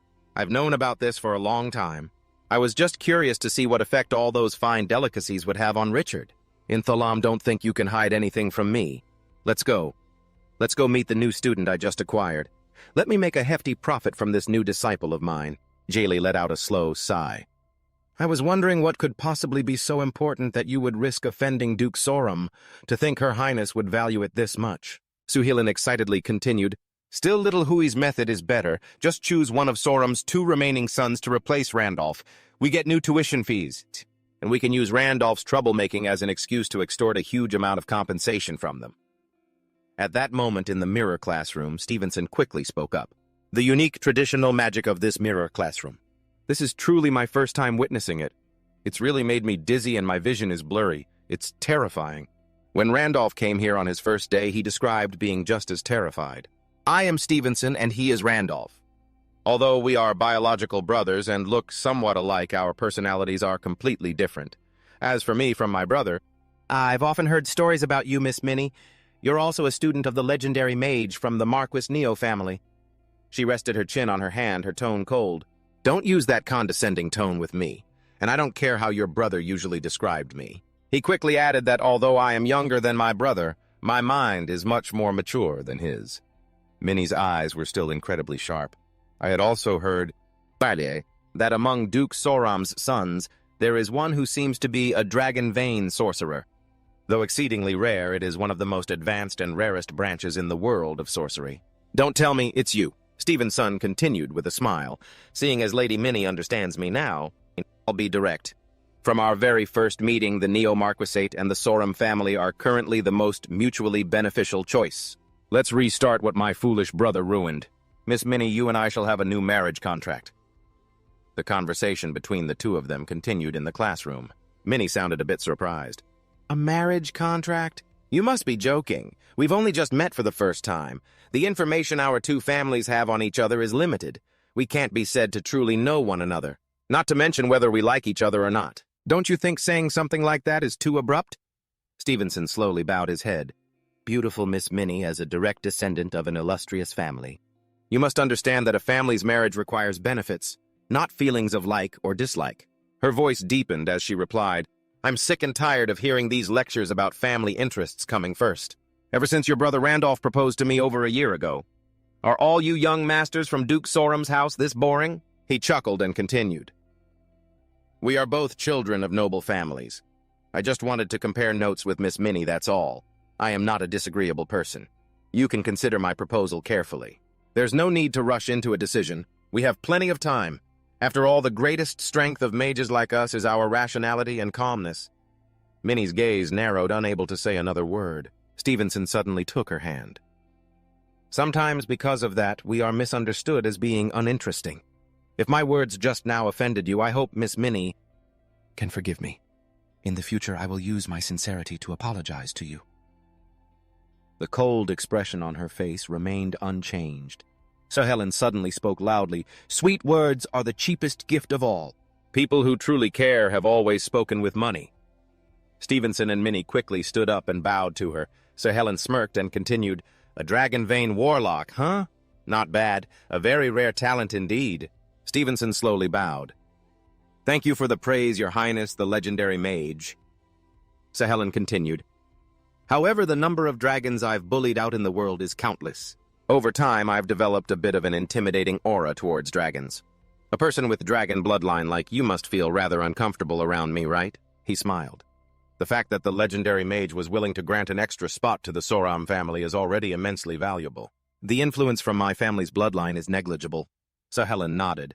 "Is that so? If there's any discomfort, just let me know. After all, the Soram family didn't just pay half the agreed-upon amount, but the entire sponsorship fee." Stevenson thought to himself, just how many dragons had to die at this woman's hands for her to form such a powerful reverse dragon's aura to be able to become Your Highness's student, or is already a great honor for me. A smile touched Sir Helen's lips. "How has Soram been lately? Has he ascended to the legendary rank yet?" He quickly replied, "My father successfully advanced to the legendary realm late last year." She was surprised. "Oh, in that case, I should congratulate him. What is his class specialization?" Stevenson replied solemnly, "It is the Shadowbane Warrior, Your Highness." System explanation, Shadowbane Warrior. Sir Helen quickly continued, "A martial class possessing both a powerful physique and dark power with a strong resistance to all types of magic." Stevenson slowly bowed his head. "Their closing speed is extremely fast, the bane of all mages." Her tone was slightly sarcastic. "So it's a Shadowbane Warrior, is it? And I thought he would choose the martial saint, which suits him best." "That's right. Is this the final choice of that Soram guy's father? It seems that painful beating from all those years ago really left him with some psychological trauma." Popovich continued. How interesting. It looks like on this trip, I'll have to make time to visit my old friend, your father, Helen said in a low voice. Stephen's son, you are my student now. But I have other matters to attend to at the moment and don't have time to teach you. Popovic, their future arrangements are all up to you.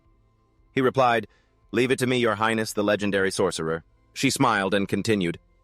This time, the higher-ups have arranged a very tight schedule, so I'm afraid it will take quite some time. I was originally planning to use this opportunity to meet my new student, to have a proper first meeting with Richard. Popovic interjected. Who would have thought that kid would get sick? She shook her head wearily. There's really nothing to be done about it. For this new school year, Popovic continued to monitor his situation closely for me. At this point, Stevenson seemed unable to say another word. He quickly nodded. Please rest assured, your highness. I will make sure he is well taken care of.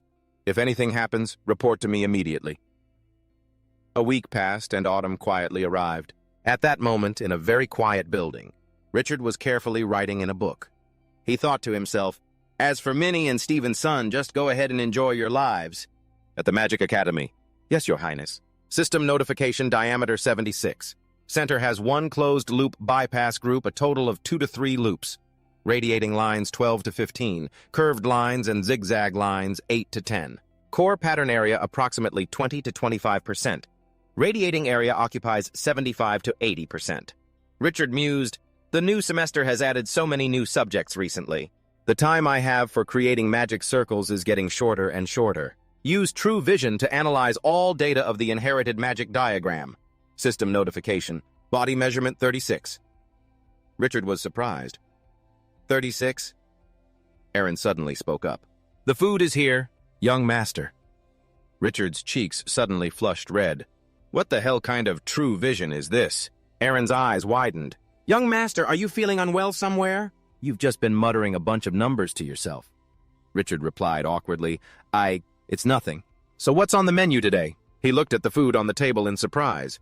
Is this normal food? Aaron leaned in and whispered in his ear. The young miss said, From now on, there's no need to feed young Master Richard so many nourishing supplements.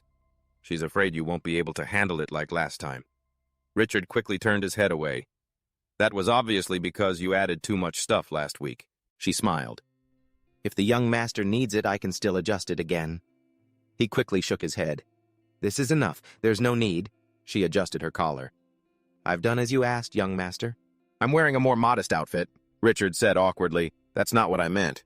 You can't just run around outside dressed like that, can you? Aaron furrowed her brow and continued, Of course not. I only wear this outfit when I'm taking care of you, young master. He became flustered. All right, fine. I need to finish my meal quickly. I still have a lot of homework to do. She slowly tilted her head. Actually, young master, I also know a little about magic. Would you like me to help you with some of it? Richard looked over at her. You've studied magic before. Aaron's tone was a bit confident.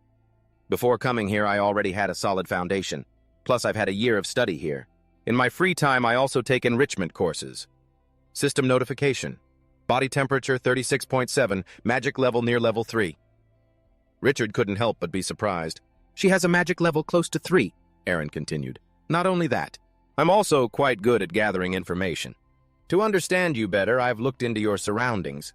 Even though you don't have many friends, this information is still necessary. Especially the students who interact with you regularly. Did you know the largest family behind them is... Richard quickly interrupted. Oh, right, I heard from Teacher Popovic that the opening ceremony last week was supposed to be a gathering for the legendary sorcerer's students. I didn't go because I was sick. I heard there was a new student accepted named Stevenson. Since he's an outsider who came to study magic, Teacher Popovic arranged for him to study elsewhere. I've never met him, so I'm quite curious about what kind of person he is. I heard his family's bloodline is also very special. Do you have a way to help me investigate and find out more about him? Hearing this, Aaron's eyes suddenly lit up. She held out her hand. 1 gold coin. Richard was surprised. Huh. Aaron lowered her head and smiled. The fee for intelligence gathering. This is the principle of an intelligence agent. Just then, the hands of the giant clock were still moving. Aaron hurriedly ran outside. I'm screwed. I was serving young Master Richard today and almost forgot the time. It's almost dark. I'm about to be late. Suddenly, she bumped into someone on the street. Sorry. Stephen's son spoke up. Wait. He continued in a low voice. You're Aaron, aren't you? She turned her head. Huh. Aaron glared. How do you know me? Stephen. Sun replied. Not only that, I also know your identity. His tone was slightly mocking. Richard's personal attendant. The evening sunset spread across the sky. Erin kept trying to run faster, her footsteps pounding on the long flight of stairs. The image of Stephen's son kept replaying in her mind. She thought to herself, that man is not simple at all. The feeling of being seen through made her more vigilant than ever. Erin thought about how she'd been blocked on her way back. The only way is to use the teleportation circle, even if it means spending this gold coin. Her gaze fell on the palm of her hand, her expression gradually darkening. Just then, a flash of light erupted in front of her. Stephen's son appeared again. Miss Erin, are you really willing to use teleportation just to avoid me? For someone of your status, that's not a small price to pay. Stephen's son spoke reassuringly. There's no need to be afraid, Erin. I won't harm you this time. I just want to talk and make a deal. He tossed a bag of money over. There are 200 gold coins in here. His figure was hidden in the shadows. I haven't introduced myself yet. I'm Stephen's son, one of the heirs to the Soram family. I'm sure you haven't forgotten that name. He stared at her intently.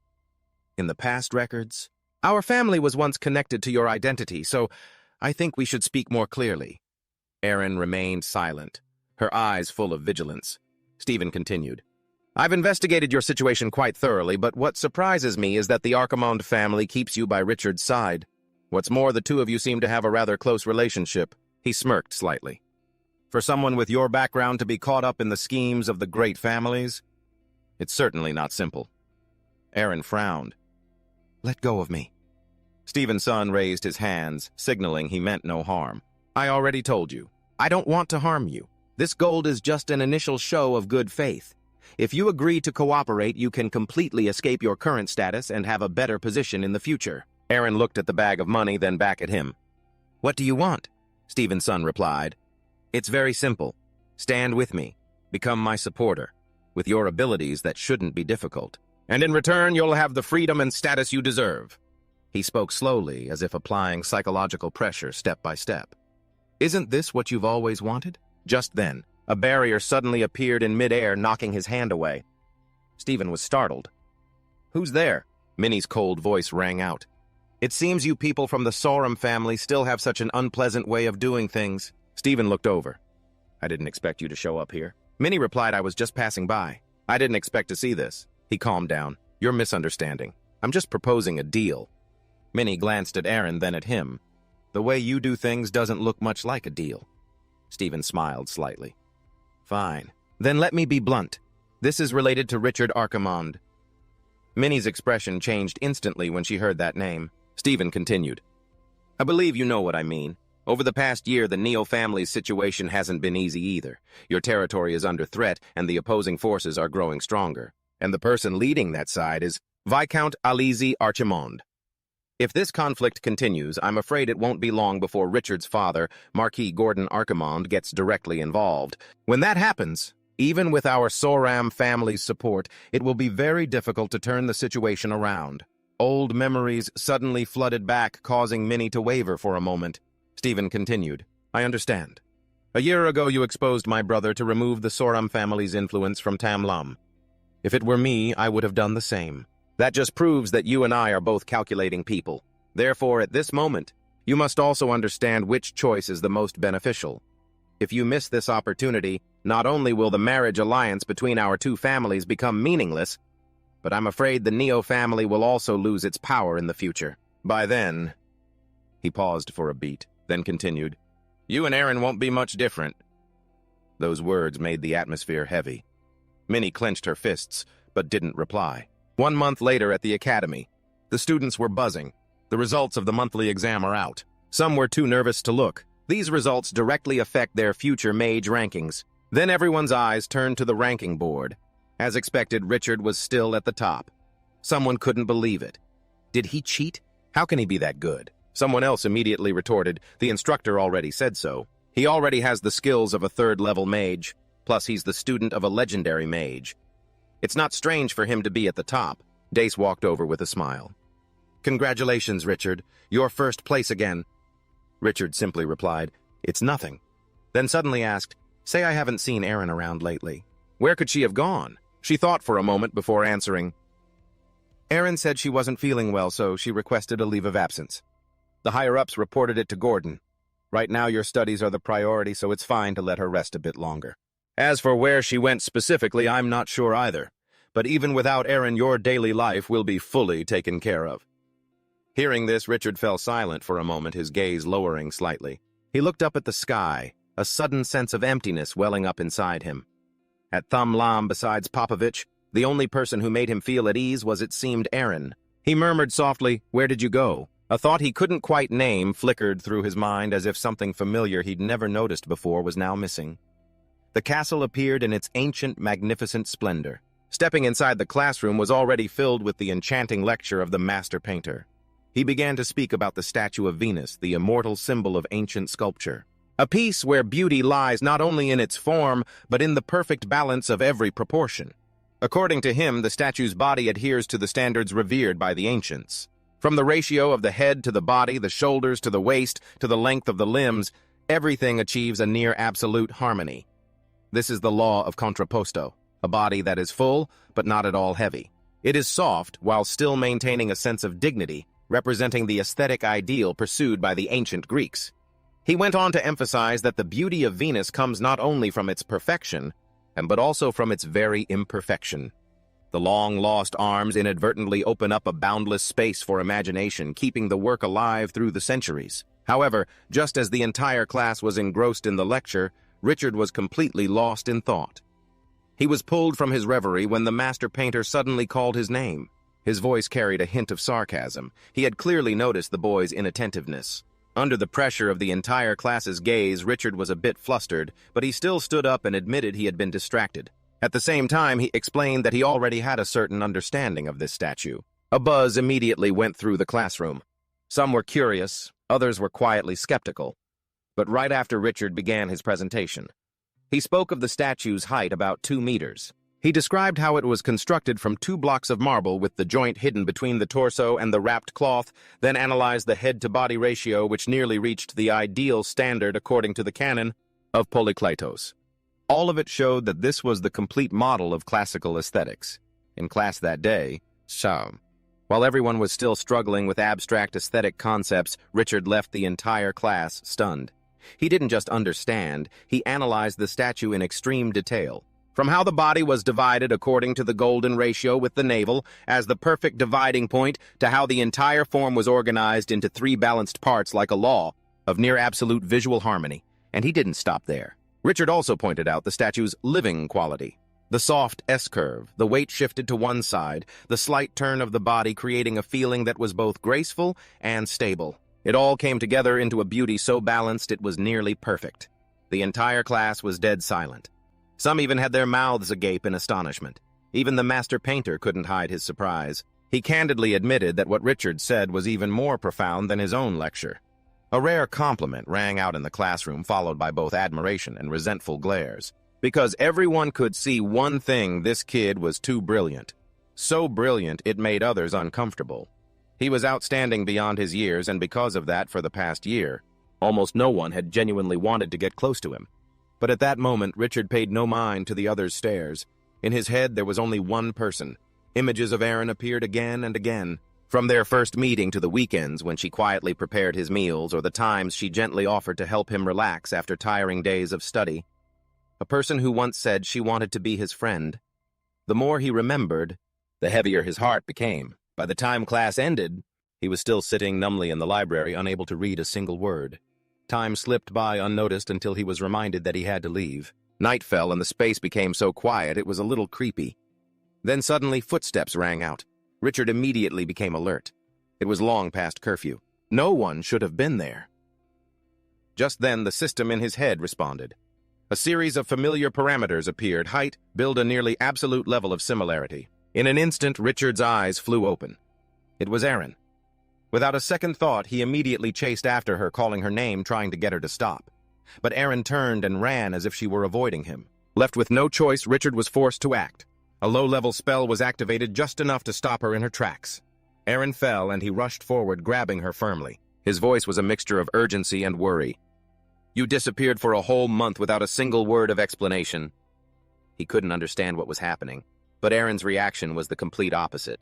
Cold and distant, she brushed his hand away, demanding he let go of her as if there had never been any closeness between them. At that moment, Richard realized something was wrong. The bruise on her neck, her abnormal heartbeat, her eyes filled with suppressed emotions, she was clearly enduring something. His expression immediately changed, his voice growing harsher as he pressed her for the truth. But Erin only replied with a single sentence, "This is my choice." She needed money. She wanted to escape her current status. Richard could barely contain himself anymore. He said he could help, that even his family could help. But Erin just shook her head slightly, her gaze both calm and pained, and her unfinished sentence, "I don't want to," hung like a silent blade cutting through the atmosphere. The story opens late one evening when Erin suddenly speaks up, demanding her money back from Richard. Before the tension could subside, another person interjected curiously, asking why Richard was at the dormitory at this hour. It didn't stop there. Stevenson immediately seized the opportunity, trying to act friendly, both flattering Richard and trying to strike up a conversation, claiming that he too was the student of a legendary mage. But before he could finish his introduction, Richard coldly brushed his hand away, cutting him off. Without a hint of hesitation, he turned and walked away. He left only a brief apology, saying he wasn't in the mood. Stevenson refused to let it go, uttering a cryptic phrase that one day Richard would be desperate to know his name. Outside, night had fallen. A crescent moon hung in the sky. In the deserted academy grounds, Richard walked silently and alone, his lonely shadow stretching out on the path. In his heart right now wasn't peace, but a simmering rage. The question, "Who was it?" repeated over and over in his head. His fists clenched and dark energy began to spread as if reflecting his rising anger. He shot up, and in the blink of an eye he was gone, darting into the night so fast that birds scattered in a panic. He had only one thought on his mind: "I have to find them." The next morning, the academy returned to its usual bustling self. But amid the noise, Richard sat alone in a corner, his eyes heavy with thought. The memory of last night was crystal clear. The image of the girl coming down from the dormitory area replayed in his mind. Without hesitation, Richard began to walk around, hands in his pockets, his eyes scanning every nook and cranny. As if searching for the final trace, he stopped in front of a tall building, his gaze becoming certain. He believed that the person he was looking for was definitely somewhere among the students of this academy. Just then, Popovic appeared, not forgetting to tease him for not having seen him in a while. But this time, Richard didn't beat around the bush, asking directly about something special, a travel pass to Sunset Port. Hearing this, Popovic's tone immediately became serious. He spoke of the place as a land full of shadows, where dirty dealings and outlaws thrived. It was no place for a student. Richard remained adamant, explaining that his magical research required him to go there. But even though he understood the reason, Popovic couldn't agree. As his instructor, he had to ensure his students' safety. Hearing this, Richard could only bow his head, accepting that his request was perhaps too much. However, just as he was about to leave, Popovic made him stop with another remark. If he couldn't help as a teacher, he could still offer a suggestion as to whom Richard should seek out. The new art instructor, a mysterious master painter. Hearing this, Richard saw a glimmer of hope. He immediately understood, bowed his head in thanks, and left. He began to plan his approach, but before he got far, Popovic's reminder echoed from behind him. At this academy, everything is under control, and no one is allowed to cross the line, not even the student of a legendary sorcerer. Those words made Richard pensive. The master painter. Perhaps the key lay there. And to approach this person, the only thing that could create a connection was a sincere work of art.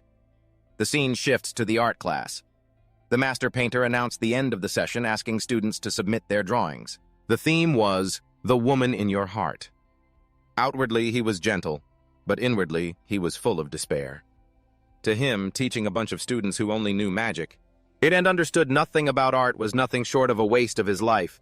If it weren't for a bet with His Highness that left him with a colossal debt, he probably would have never set foot here. As he began to look through the students' drawings, his fatigue became even more apparent. One piece after another, they all made him want to clutch his head.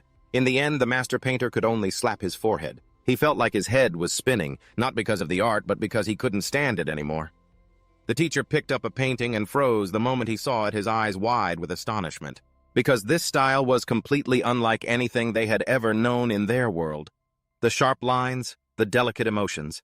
It was as if it carried a soul of its own. He mumbled, "I can't believe it.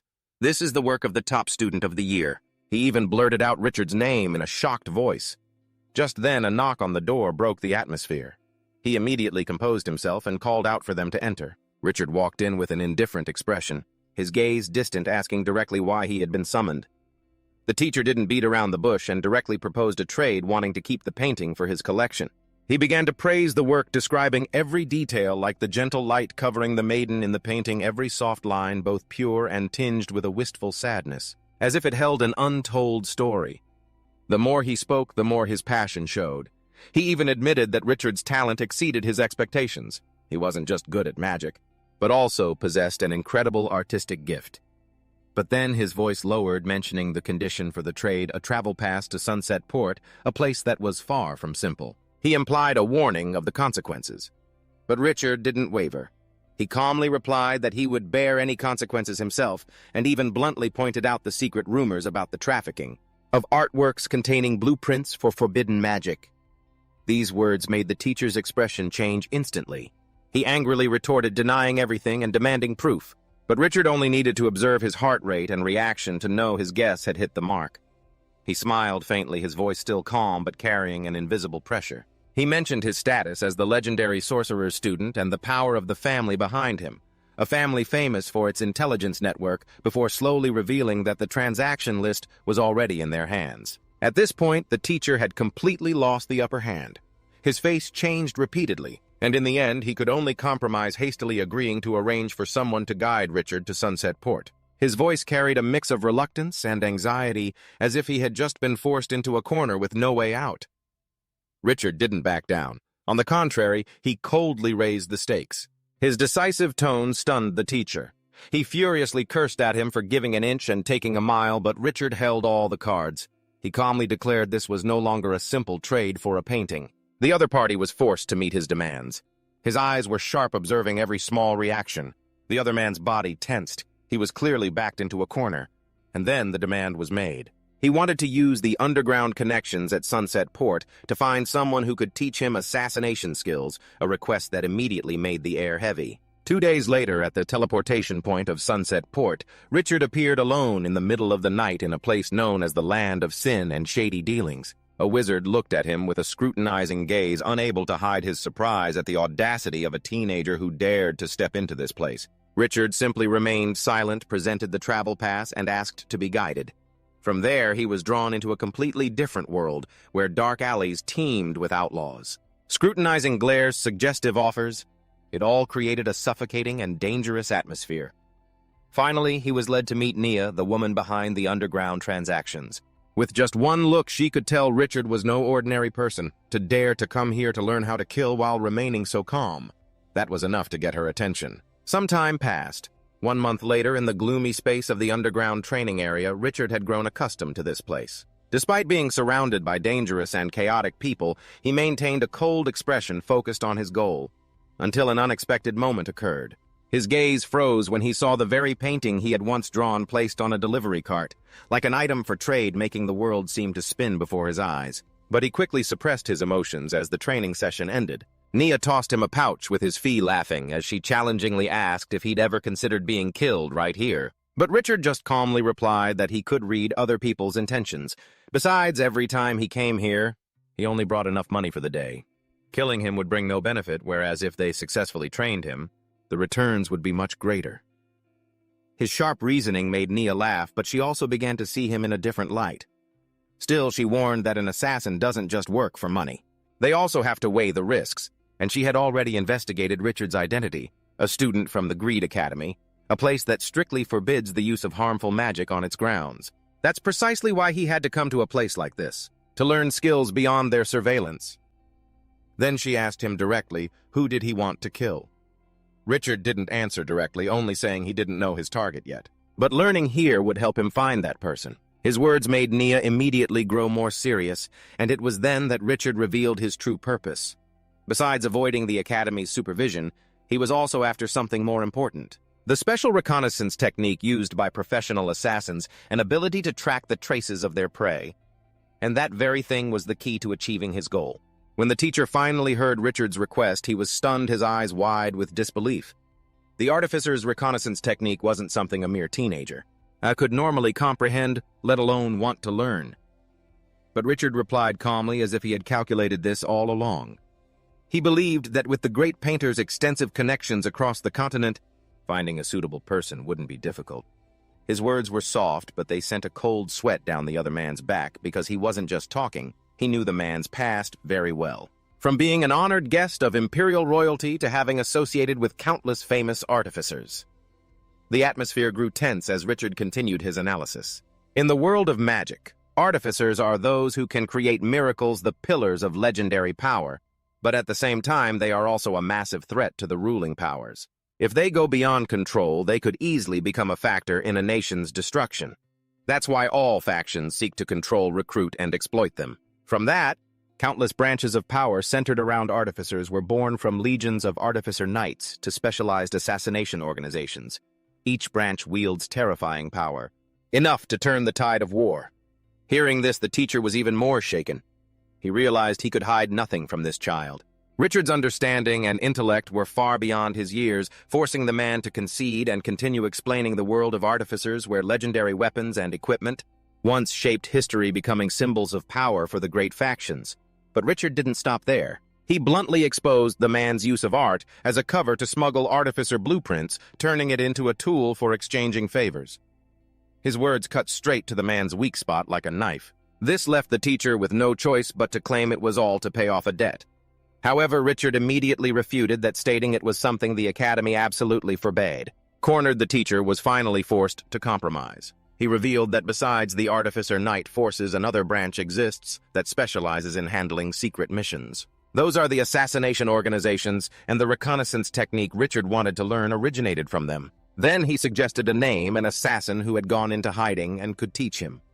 The moment the name was spoken, Richard realized Nia's true identity. But right after he applied more pressure, mentioning how members of assassination organizations often have bounties on their heads, and if word got out, that person's life would surely no longer be peaceful. His words weren't loud, but they were enough for the listener to understand this was no longer a request, but a checkmate that had already been declared, with Richard in complete control. Just as the tension was stretched taut like a bowstring, Nia's voice suddenly cut in, carrying a hint of interest mixed with appraisal. It was clear she saw that Richard was no ordinary person. She even seemed quite impressed.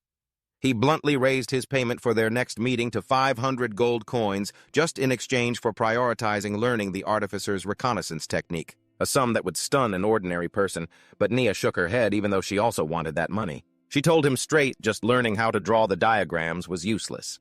She had left the organization long ago, and without the runes and foundational materials provided by an artificer, the technique couldn't be used. Her gaze grew sharp and cold, as if testing him, but Richard didn't flinch. He simply replied calmly that she didn't need to worry about that, because sooner or later he would become an artificer. A month later, his efforts finally paid off. The system in his head continuously analyzed the array's structure, from the positioning frame and guiding runes to the trace-linking mechanism. It all gradually perfected into his own version of the reconnaissance technique. Meanwhile, on the outside, Days started to notice unusual changes. Richard was becoming more and more withdrawn. He often disappeared at night and even borrowed a large sum of money, making her suspicious. Until one day, an excited voice echoed from within his room. Richard emerged, looking exhausted, but with eyes shining brightly. He had clearly made a significant breakthrough. Inside his mind, everything was starting to connect after a month of experimentation. By constantly adjusting every detail of the runes, he finally managed to replicate the reconnaissance technique using the target's traces to create a link, turning it into a form of alert. When a related subject appeared, its current effectiveness was only about 50% due to material limitations, but that was enough to prove he was on the right path. And to go further, there was only one path left to officially become an artificer. Immediately after, Richard went to Popovic and made a request that surprised him. He wanted to start on the path of an artificer right away. Even though the regulations required reaching a certain level of magic to be eligible, Richard was very clear. His true abilities had long since surpassed that threshold. He just hadn't had the chance for an official rank-up. He didn't want to waste any more time. His firm words made Popovic fall into deep thought. In the end, he still decided to help writing a letter of recommendation for the boy to the Academy's top Grandmaster of Constructs to participate in the exam, but not without a warning. This exam made no exceptions for anyone. However, Richard surprised him once more. He refused any basic preparation, asserting that his introductory blueprints were already complete. And right after that, He appeared at the registration area amidst a bustling crowd where everyone carried the hope of stepping onto the path of a construct master. Richard, however, quietly observed, until an unexpected warning signal rang in his head. Something he himself had created had reacted. His eyes immediately shot open as he quickly followed the trace. And then amidst a messy pile of items, he recognized something familiar, a trace of Erlen. But what truly made him freeze was the name engraved on the accompanying tag, Stevenson. 2 days later, the entire city seemed to be bathed in the golden hues of autumn. But inside the academy, the air was hotter than ever because of the selection results for the Construct Master Department. They were finally announced. The hallways were packed with students buzzing with discussion. Some were ecstatic for passing, while others were crushed for failing yet another year. There was even someone who had failed for the 7th time. Still, they couldn't let go of hope. The atmosphere was both tense and bitter because everyone understood that the path of a construct master was not for the masses. It was a direct competition. Among the true geniuses of the entire academy amidst that crowd, someone lamented that they were nearly 30 years old and still couldn't satisfy Grand Magus Fim with their test, while another consoled themselves, saying that even some of the senior apprentice mages had failed. As usual, while everyone was still chattering, their gazes were suddenly drawn in one direction as Richard appeared, a second-year student only level 2, daring to step into the registration area. His presence caused the whole crowd to stir with discussion. Some were suspicious of his special privilege thanks to his status as the student of a legendary mage, while others scoffed, thinking that at his level there was no way he could pass the test. Richard paid no mind to their stares. He just quietly held the letter in his hand. When the envelope was opened, a soft light flashed. The message was simple but enough to change the atmosphere he had passed. He was requested to be present in room number 3 of the teaching building at 3 o'clock in the afternoon to continue his assessment. Richard appeared on time in the quiet yet heavy atmosphere of the construct classroom. Light filtered through the glass windows, creating a somewhat hazy ambiance. Not long after, 2 other figures appeared. One was Stevenson and the other was Minnie. This made Richard freeze for a moment as he was familiar with both of them. Stevenson spoke first with a composed demeanor, as if they were old acquaintances, while Minnie remained aloof, though she couldn't hide her attentiveness. The atmosphere between the three instantly grew more tense than usual. Only then did Fim slowly explain the situation. The test results this year had exceeded expectations. For the first time in 15 years, 3 people had met the standard, which made Richard pause for a moment. He hadn't expected the list to be so short, but what caught his attention even more was the name Stevenson, the only person from whom he had sensed a trace related to Erlen during the test. When Fim confirmed that all 3 were students of the legendary mage, Richard immediately understood. The connections were overlapping, making everything far more complicated than he had imagined. While he was still lost in thought, Stevenson unexpectedly stepped forward and introduced himself, clearly stating his identity as the youngest son of the Soramu family. His voice was calm, but it carried an indescribable pressure. Richard immediately clenched his fists, a sense of tension rising as memories of Aaron and what had happened began to surface. A killing intent unconsciously radiated from him, cold and heavy enough to make even Stevenson pause for a beat. In that instant, the entire space seemed to fall silent. All that remained was the silent confrontation between the two of them, and a determination slowly forming in Richard's eyes, something that even he couldn't fully control yet. Stevenson suddenly spoke up, calling Minnie's name directly, and asking her to confirm their arranged marriage in front of everyone present. That one sentence was enough to make Minnie's expression visibly darken, growing noticeably colder, as if she'd been thrown into a situation she wasn't prepared for. Grand Magus Fim, who was about to continue announcing the test results, was cut off by her. "Excuse me," Minnie requested. Her voice remained polite, but it clearly carried the intent to seize control of the situation. Then, right after that, she unexpectedly stepped forward. She took Stevenson's hand as a form of public confirmation. She announced the relationship between herself and him, emphasizing that this was an arranged marriage between the Neo family and the Soram family. She even went so far as to invite Fim to attend the engagement ceremony the very next day. This news instantly changed the atmosphere in the room. Fim was also momentarily surprised, but he quickly offered his congratulations, as this was clearly a major event between 2 great families. Minnie then proactively invited Richard to attend as well, causing his gaze to darken for a moment. He seemed to be reassessing everything that had just happened. Stevenson added on his attitude, calm but sharp, stressing that Minnie had agreed to the engagement, and that he considered this a matter of honor between both sides. He then invited everyone to share in their joy. Meanwhile, Richard stood silently for a beat, his mind beginning to reanalyze the entire situation, his speculations about Aaron, about the arcane markings from before. And that initial unusual feeling were all brought back for reconsideration. He told himself he might have been too hasty because according to the logic of the nobility, a political marriage like this, and could completely rule out the possibility of either one of them directly harming a low-level slave. At the same time, Phim spoke up, cutting through the gradually intensifying atmosphere. He reminded everyone to return their focus to the test. He stated frankly that all the construct blueprints submitted were merely at an introductory level, but there were still clear differences between each person. And so instead of a normal grading, he would conduct a practical experiment to assess their construct abilities more directly. The moment the word experiment was mentioned, Richard was immediately on guard. Right after that, the space in front of them opened up, magical light spread, and everyone was led to the testing area. Before them was a type of controlled experimental creature. It was used to measure the effectiveness of the construct blueprints. The metrics for reaction speed and transformation after applying the runic enchantments were clearly displayed, turning the entire test into a vivid yet cold-blooded comparison. Richard watched the scene. A feeling of discomfort slowly welled up inside him because what Phim called an experiment was in fact using a living creature to verify their constructs. Minnie was evaluated first. The results showed her construct's effectiveness was decent, but it was still only just over 20% optimized, which made her slightly puzzled as she didn't quite understand why she was ranked lower than she expected. Phim explained that he had based his preliminary assessment on the structure of the blueprints and his prior observational data, and this was how he wanted his students to understand the true nature of constructs. It wasn't just about what was on paper, but it had to be proven through immediate experimentation. Soon after, Stevenson's and Richard's names were called, preparing to enter the next evaluation phase.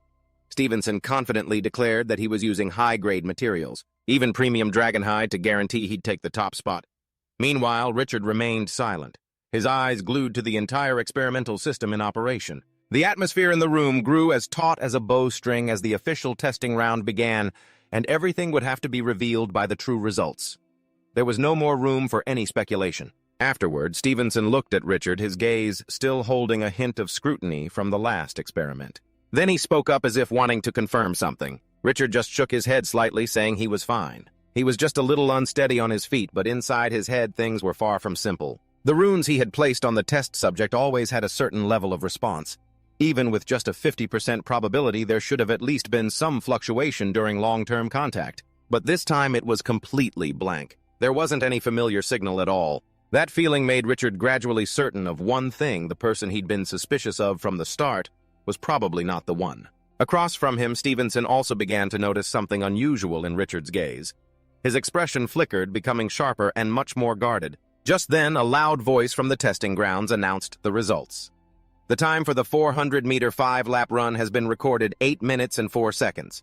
Speed increased by over 33%. Minnie frowned slightly upon hearing this. As for Stevenson, he let out a light chuckle, but it was a dissatisfied one. He casually remarked that this result didn't meet his expectations, though it was still acceptable for an initial construct test. But his eyes revealed clear disdain and absolute confidence that he was still superior. At the same time, the system called out Richard's name. The next test subject was brought out. The moment he heard his name, Richard froze, his gaze changing instantly. In front of him was a creature half man and half horse. It was led into the testing area, its eyes cold and emotionless, as if it were used to being treated as a tool. The runic light shone down, and the third test began. Outside, Phim observed the data and calmly remarked, "Richard's construct uses very common beast hide, almost the lowest grade, but its ability to activate acceleration, is achieving stable efficiency not at all inferior to constructs made with higher-grade materials." Hearing this, Stevenson immediately scoffed to himself, believing his materials were far superior. Premium dragonhide can't be compared to that garbage beast hide. He was certain the final victory would still be his. However, when the results were announced, the atmosphere in the room changed instantly. 8 minutes and 5 seconds, a 33% increase in speed. It was almost identical to Stevenson's result. The difference in materials was almost completely negated. Minnie was stunned, and Stevenson couldn't hide his astonishment. He couldn't understand how a construct using such mediocre materials could achieve an efficiency comparable to his dragonhide. Phim finally spoke up to explain. The key isn't the material, but the coordination of the runes and the precision of the construct. Richard compensated for all the material's limitations with his structural technique.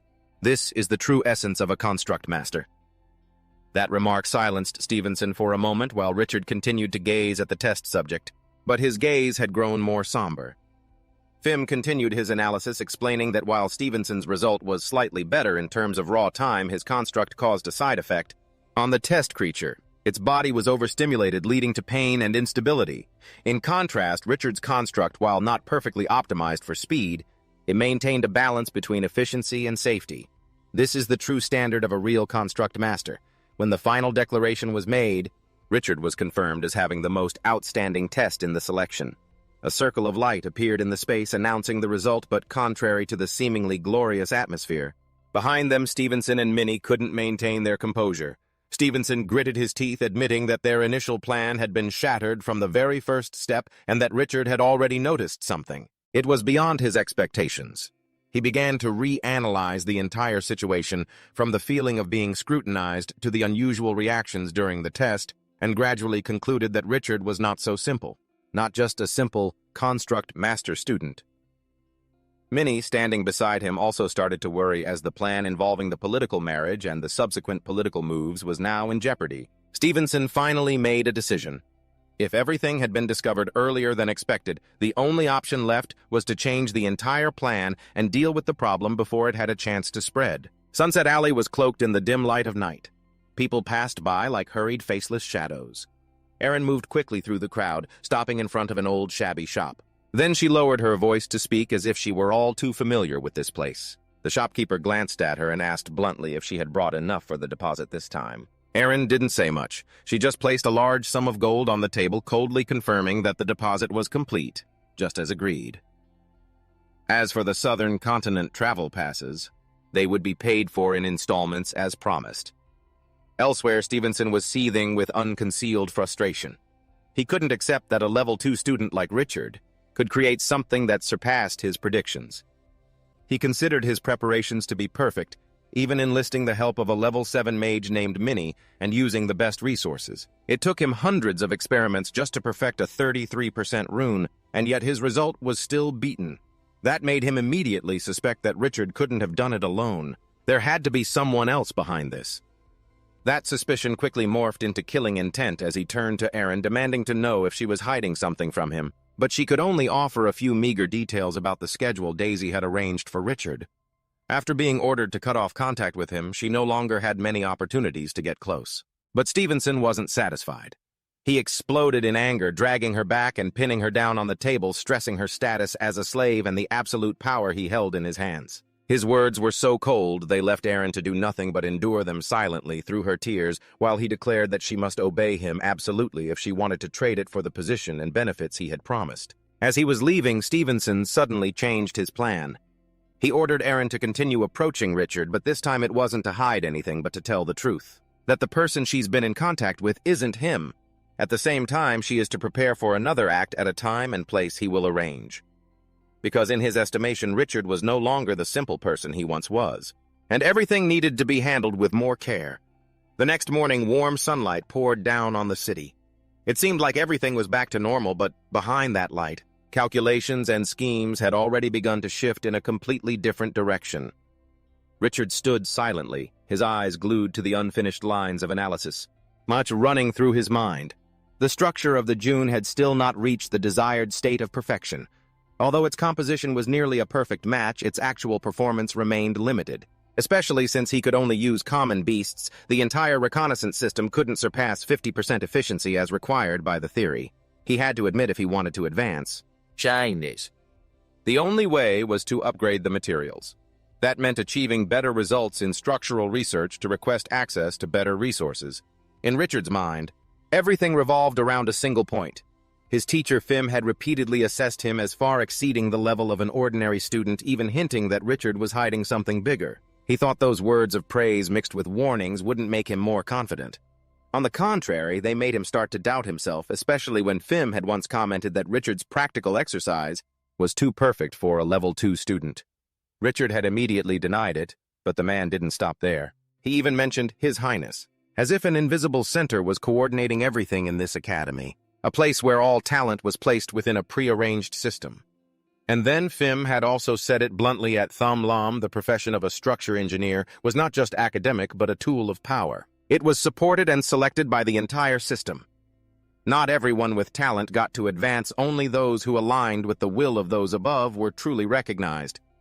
But in that moment, Min, the image of Stephen's son appeared in his mind as clear and irritating as a thorn that couldn't be ignored.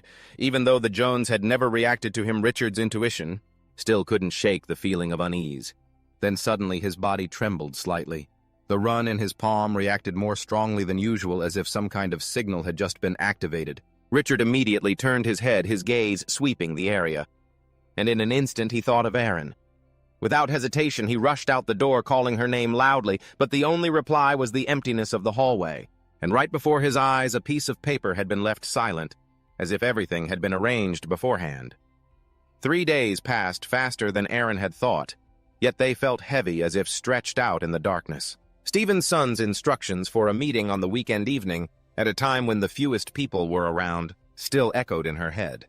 He had even forced her to come an hour early, as if everything was prearranged.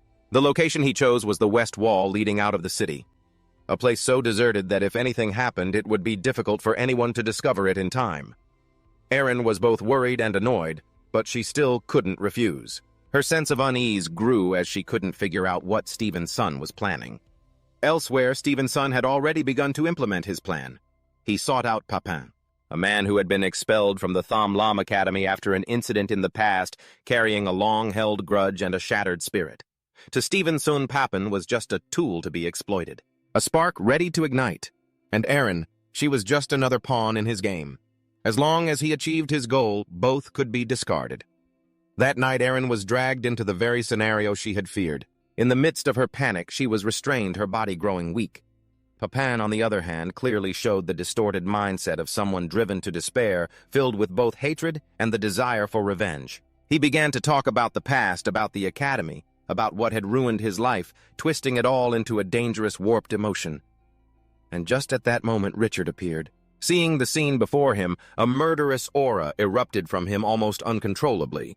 Without a second thought, he lunged straight at Papin. All reason and warnings about the Academy's rules were cast aside. At first, Papin just sneered, thinking Richard wouldn't dare to act. But he was immediately knocked down by a relentless barrage of attacks. Blood began to fly. The air descended into chaos. The more Richard fought, the more he seemed to lose control, with only one thought remaining: to crush the opponent before him. Amidst all that chaos, Erin lay on the ground, weak and terrified, her vision blurring, but she still tried to look toward Richard. Then in that instant, Stephen's son's words about a play flashed through her mind, and she suddenly realized everything was being pushed along according to a dangerous script that no one could stop. Richard was stunned by the scene before him. He stammered, "Erin." Erin was lying amidst the mess, her clothes tattered, looking helpless and weak. Richard, confused, asked, "Why did you save him?" She replied, "This has nothing to do with you, Richard." Stunned, he said, "No!" Then Erin screamed, "Get out of here!" "It was all my choice." Her eyes welled up with tears, her cheeks flushed. "Do you see now? This is who I really am." Richard was stunned, unable to believe his eyes. "No." Erin shouted, "Go, go! Attacking someone in the academy is a major offense. If you don't leave now, you'll be caught." Heartbroken, tears falling, he could only grit his teeth. Then Richard stumbled away. Erin looked down. "I was never yours to begin with." The next day in his room, Stephen's son said with confusion, "What, no one was injured?" The person opposite him replied, "That's right, young master. Stephen's son has already confirmed with the Tham Lam's magic guard. Last night, no signs of a magical battle were detected." Hearing this, he roared in anger, "Impossible! Confirm it again clearly for me!" The other person hurriedly ran off. "Yes, young master, I'll go right away." Stephen's son was furious, his face twisted in an ugly grimace. "Impossible. My plan can't have failed. I spent a huge sum of money to hire that Papin, a man with a grudge against Richard, and used his former status as a Tham Lam student and his abilities to have him sneak into the academy, to assault Erin right in front of Richard to provoke his rage and murderous intent. That Papin is absolutely no match for Richard. If a murder were to happen within the academy, Richard would be finished. He'd be expelled, branded a murderer. I was certain of his killing intent at that moment, and yet he didn't even use magic. Could it be that bastard used some other trick? Suddenly, Minnie, standing by the window, spoke up. Women aren't so easily controlled, you know. He glanced at Minnie. What did you say? She said, a plan that relies on that woman. I had no faith in it at all. Don't be so overconfident in your own abilities. Stephen's son was speechless. Minnie, take this cursed construct and go. I've already dispatched the assassin. The target is Archimond Richard. He told me to tell you, Miss Dragon, not to get too clever. Don't forget that in Thumlam, no one can commit murder without being discovered. If the assassin is caught and rats us out... Suddenly, Minnie cut him off. Who said I was going to kill him? Stephen's son was stunned. She glanced down at the piece of dragon skin marked with a strange symbol. What I want is his blood, as a conduit for the runes of the cursed construct. Two students chatted happily. Wait for me to get back to the dorm and drop off my books. Let's meet at the gym. All right, see you upstairs later. Suddenly, an angry voice rang out. You can't skip class anymore, Minnie continued. You've already skipped for 3 days in a row. Continuing to be absent without a valid reason will only lead to disciplinary action from the school. For Richard, who has always had excellent academic performance receiving disciplinary action, will have a very negative impact on his future mage-level scores. On top of that, Richard is the student of a legendary mage, so this will greatly affect his future. Days replied helplessly, I understand, it's just... She recalled the maid's words, Young Master Richard, please open the door. He hasn't let me bring food in for 3 days. Des explained, confused. Richard, he's locked himself in his room and won't see anyone. We have no idea what happened to him 3 nights ago. Inside the dark room, everything was a mess with things thrown about. Richard sat huddled in a corner. He looked at his trembling hands as the scene from that night replayed clearly in his mind. That was close! Richard panted, his hands trembling and his clothes disheveled. In his mind right now was the feeling of killing someone. Suddenly, the image of Aaron in pain and being toyed with by those thugs flashed before his eyes. Richard was haunted by the horror of it. Aaron, she... Instantly, his entire body began to shake. Suddenly, the sound of breaking glass echoed. Something was thrown into Richard's room. He sat up stunned, looking at the object. A strange glowing circle appeared on someone's palm. Richard wondered, is this Aaron's aura? He was shocked to realize it was her clothes. He immediately threw open the window and saw a figure down below. Aaron, Richard thought. He stood frozen for a moment in disbelief. How can this be? Recalling her words brought him even more pain. I no longer belong to you. Richard wondered to himself why. The sound of his frantic footsteps echoed in the dead of night. Richard was chasing the person who looked like Aaron. Where did she go? Richard wondered breathlessly. Suddenly, he was confused and shocked when he saw where the person was headed. That's the outer city wall, Richard thought to himself. He immediately gave chase, shouting, Wait! Suddenly, the figure stopped as if waiting for him. Richard yelled, Is that you, Aaron? Suddenly, his eyes widened in horror. Without hesitation, the figure jumped. Looking down from above, Richard screamed, No! Watching the figure vanish deep into the forest, he cried out, Aaron! While Richard stood there watching, someone silently approached from behind, and without hesitation pushed him off. Richard fell from the high city wall screaming in terror. Luckily, a branch broke his fall.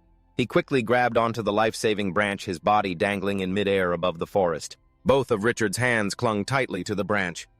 Suddenly, someone appeared before him, lunging forward with unconcealed killing intent. The person decisively struck, severing the branch. Richard was knocked back by the splintering wood. Then he stretched out his hand as a green circle appeared. 3rd level magic, reverse wind. Dust and smoke swirled around him. Instant cast rate 57%. Suddenly, the dark figure appeared in a tree. This kid's pretty impressive. To successfully draw a magic circle in such a short time. The person swung their sword at Richard. As expected of the legendary mage's student. Luckily, thanks to his agility, he easily dodged it. Angry Richard's fingers dug into the earth. A glint flashed in his eyes, then a large flame erupted from his hand. 4th level magic forest fire swarm! Richard yelled, Who are you? In an instant, the forest was ablaze. Amidst the flames, Richard ran headlong, wondering to himself, Is this revenge? Recalling the events of that night, he thought, It's because of what happened before. Suddenly, the perspective shifts. Someone is watching him from a tree. The person spoke in praise, This kid's got a pretty sharp mind. Then Mai lunged from the tree, slashing Richard's arm. So you knew. using fire magic in the forest to protect yourself and evade pursuit. It's just a shame the client predicted your abilities. They didn't just hire one assassin to take care of you. Richard's shoulder was bleeding profusely. Just then, Mai casually tossed the wig from her hand. There we go. We're on the outskirts of Thumlam. Teleportation magic from the outside won't be detected. No one will find out that we've already surrounded you. The scene changes. Popovic calmly gazed into the dark night. Loham began to speak. Your Eminence these past few months. Suddenly, a mystical circle appeared in midair, a figure flickering within it. Joel spoke, Your Highness. Sir Suhelen stepped out of the portal. Joel continued, You've returned. According to your previous schedule, this is much earlier than expected. Has something important happened in Thumlam? She asked. Popovic, is your intelligence accurate? He replied, A report concerning the legendary mage, Your Highness. Though things are developing faster than I expected, the general situation is correct. Suddenly, Suhelen spoke. Joel, stunned, replied, She said to bring the Mage Enforcement Division. The old man immediately replied, Yes, Your Highness. Suhelen smiled faintly.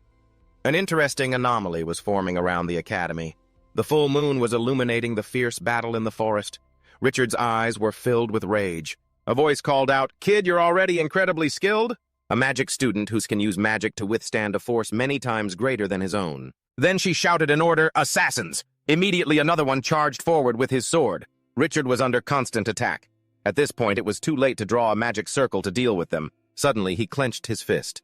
Red threads instantly appeared. They wrapped around the man's body, binding him. Then Richard slammed his fist down on him, knocking him unconscious. And Vu watched the scene before her, stunned. Richard seized the opportunity while they were bound to quickly get away. The soul threads bind them and release a poison allowing for an escape. But Anvu wouldn't let him go. She immediately gave chase. He's just a magic student, a kid. How did he learn this assassination technique? She gripped her sword and lunged at him from behind.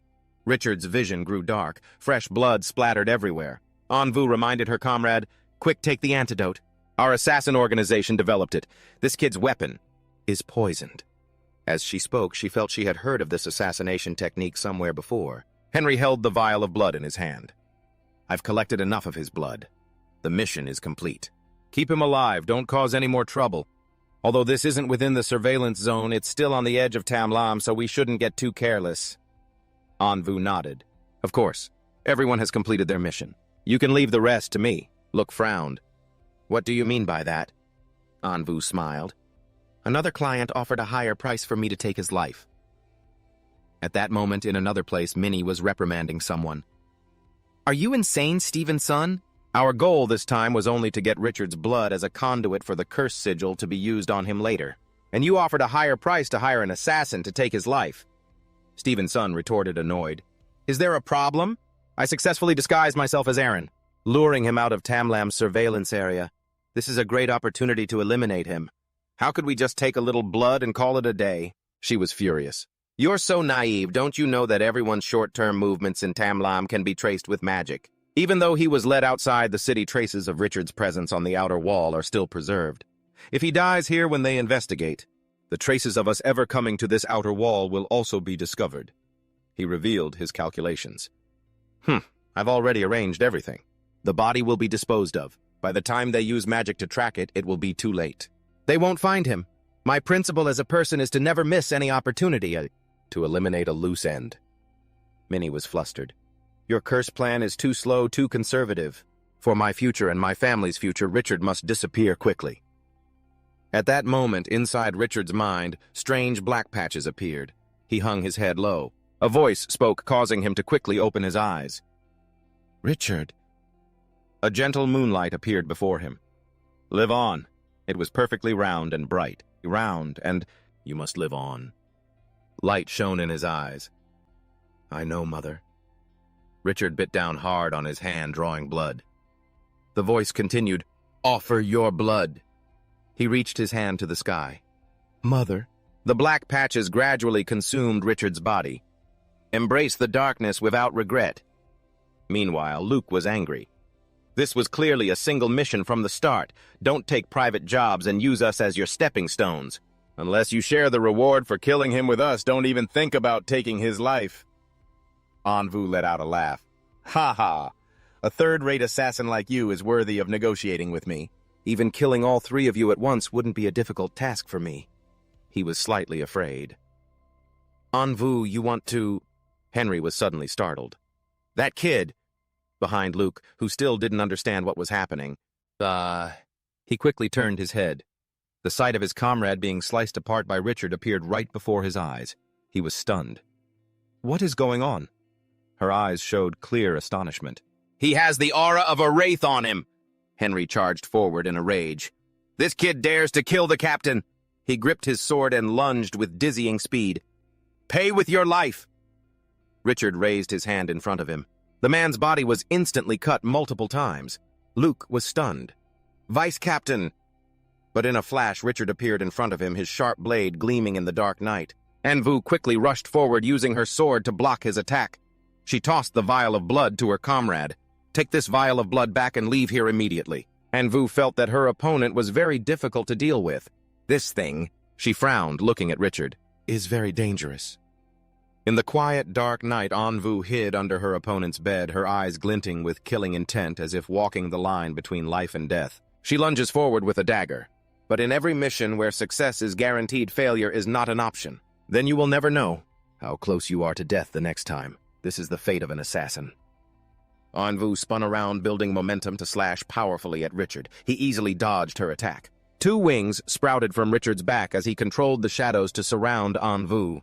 She threw her sword forward, but the sharp blade could not harm Richard. Anvu leaped high into the air, keeping her distance from him. She caught her sword aimed straight for Richard's arm and dove down. His wound healed in an instant. Richard's eyes lit up, emitting a cold glint. Anvu's eyes widened and a bead of sweat rolled down her cheek. She continuously attacked Richard.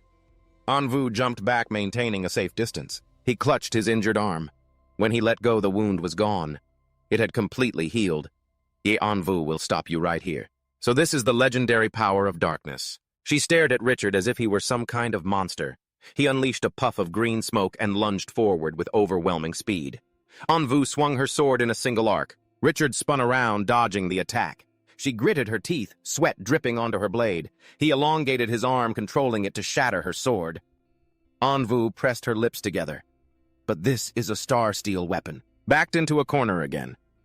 Even if it means breaking a taboo that could cost me my life, I have no choice but to fall back on my old profession.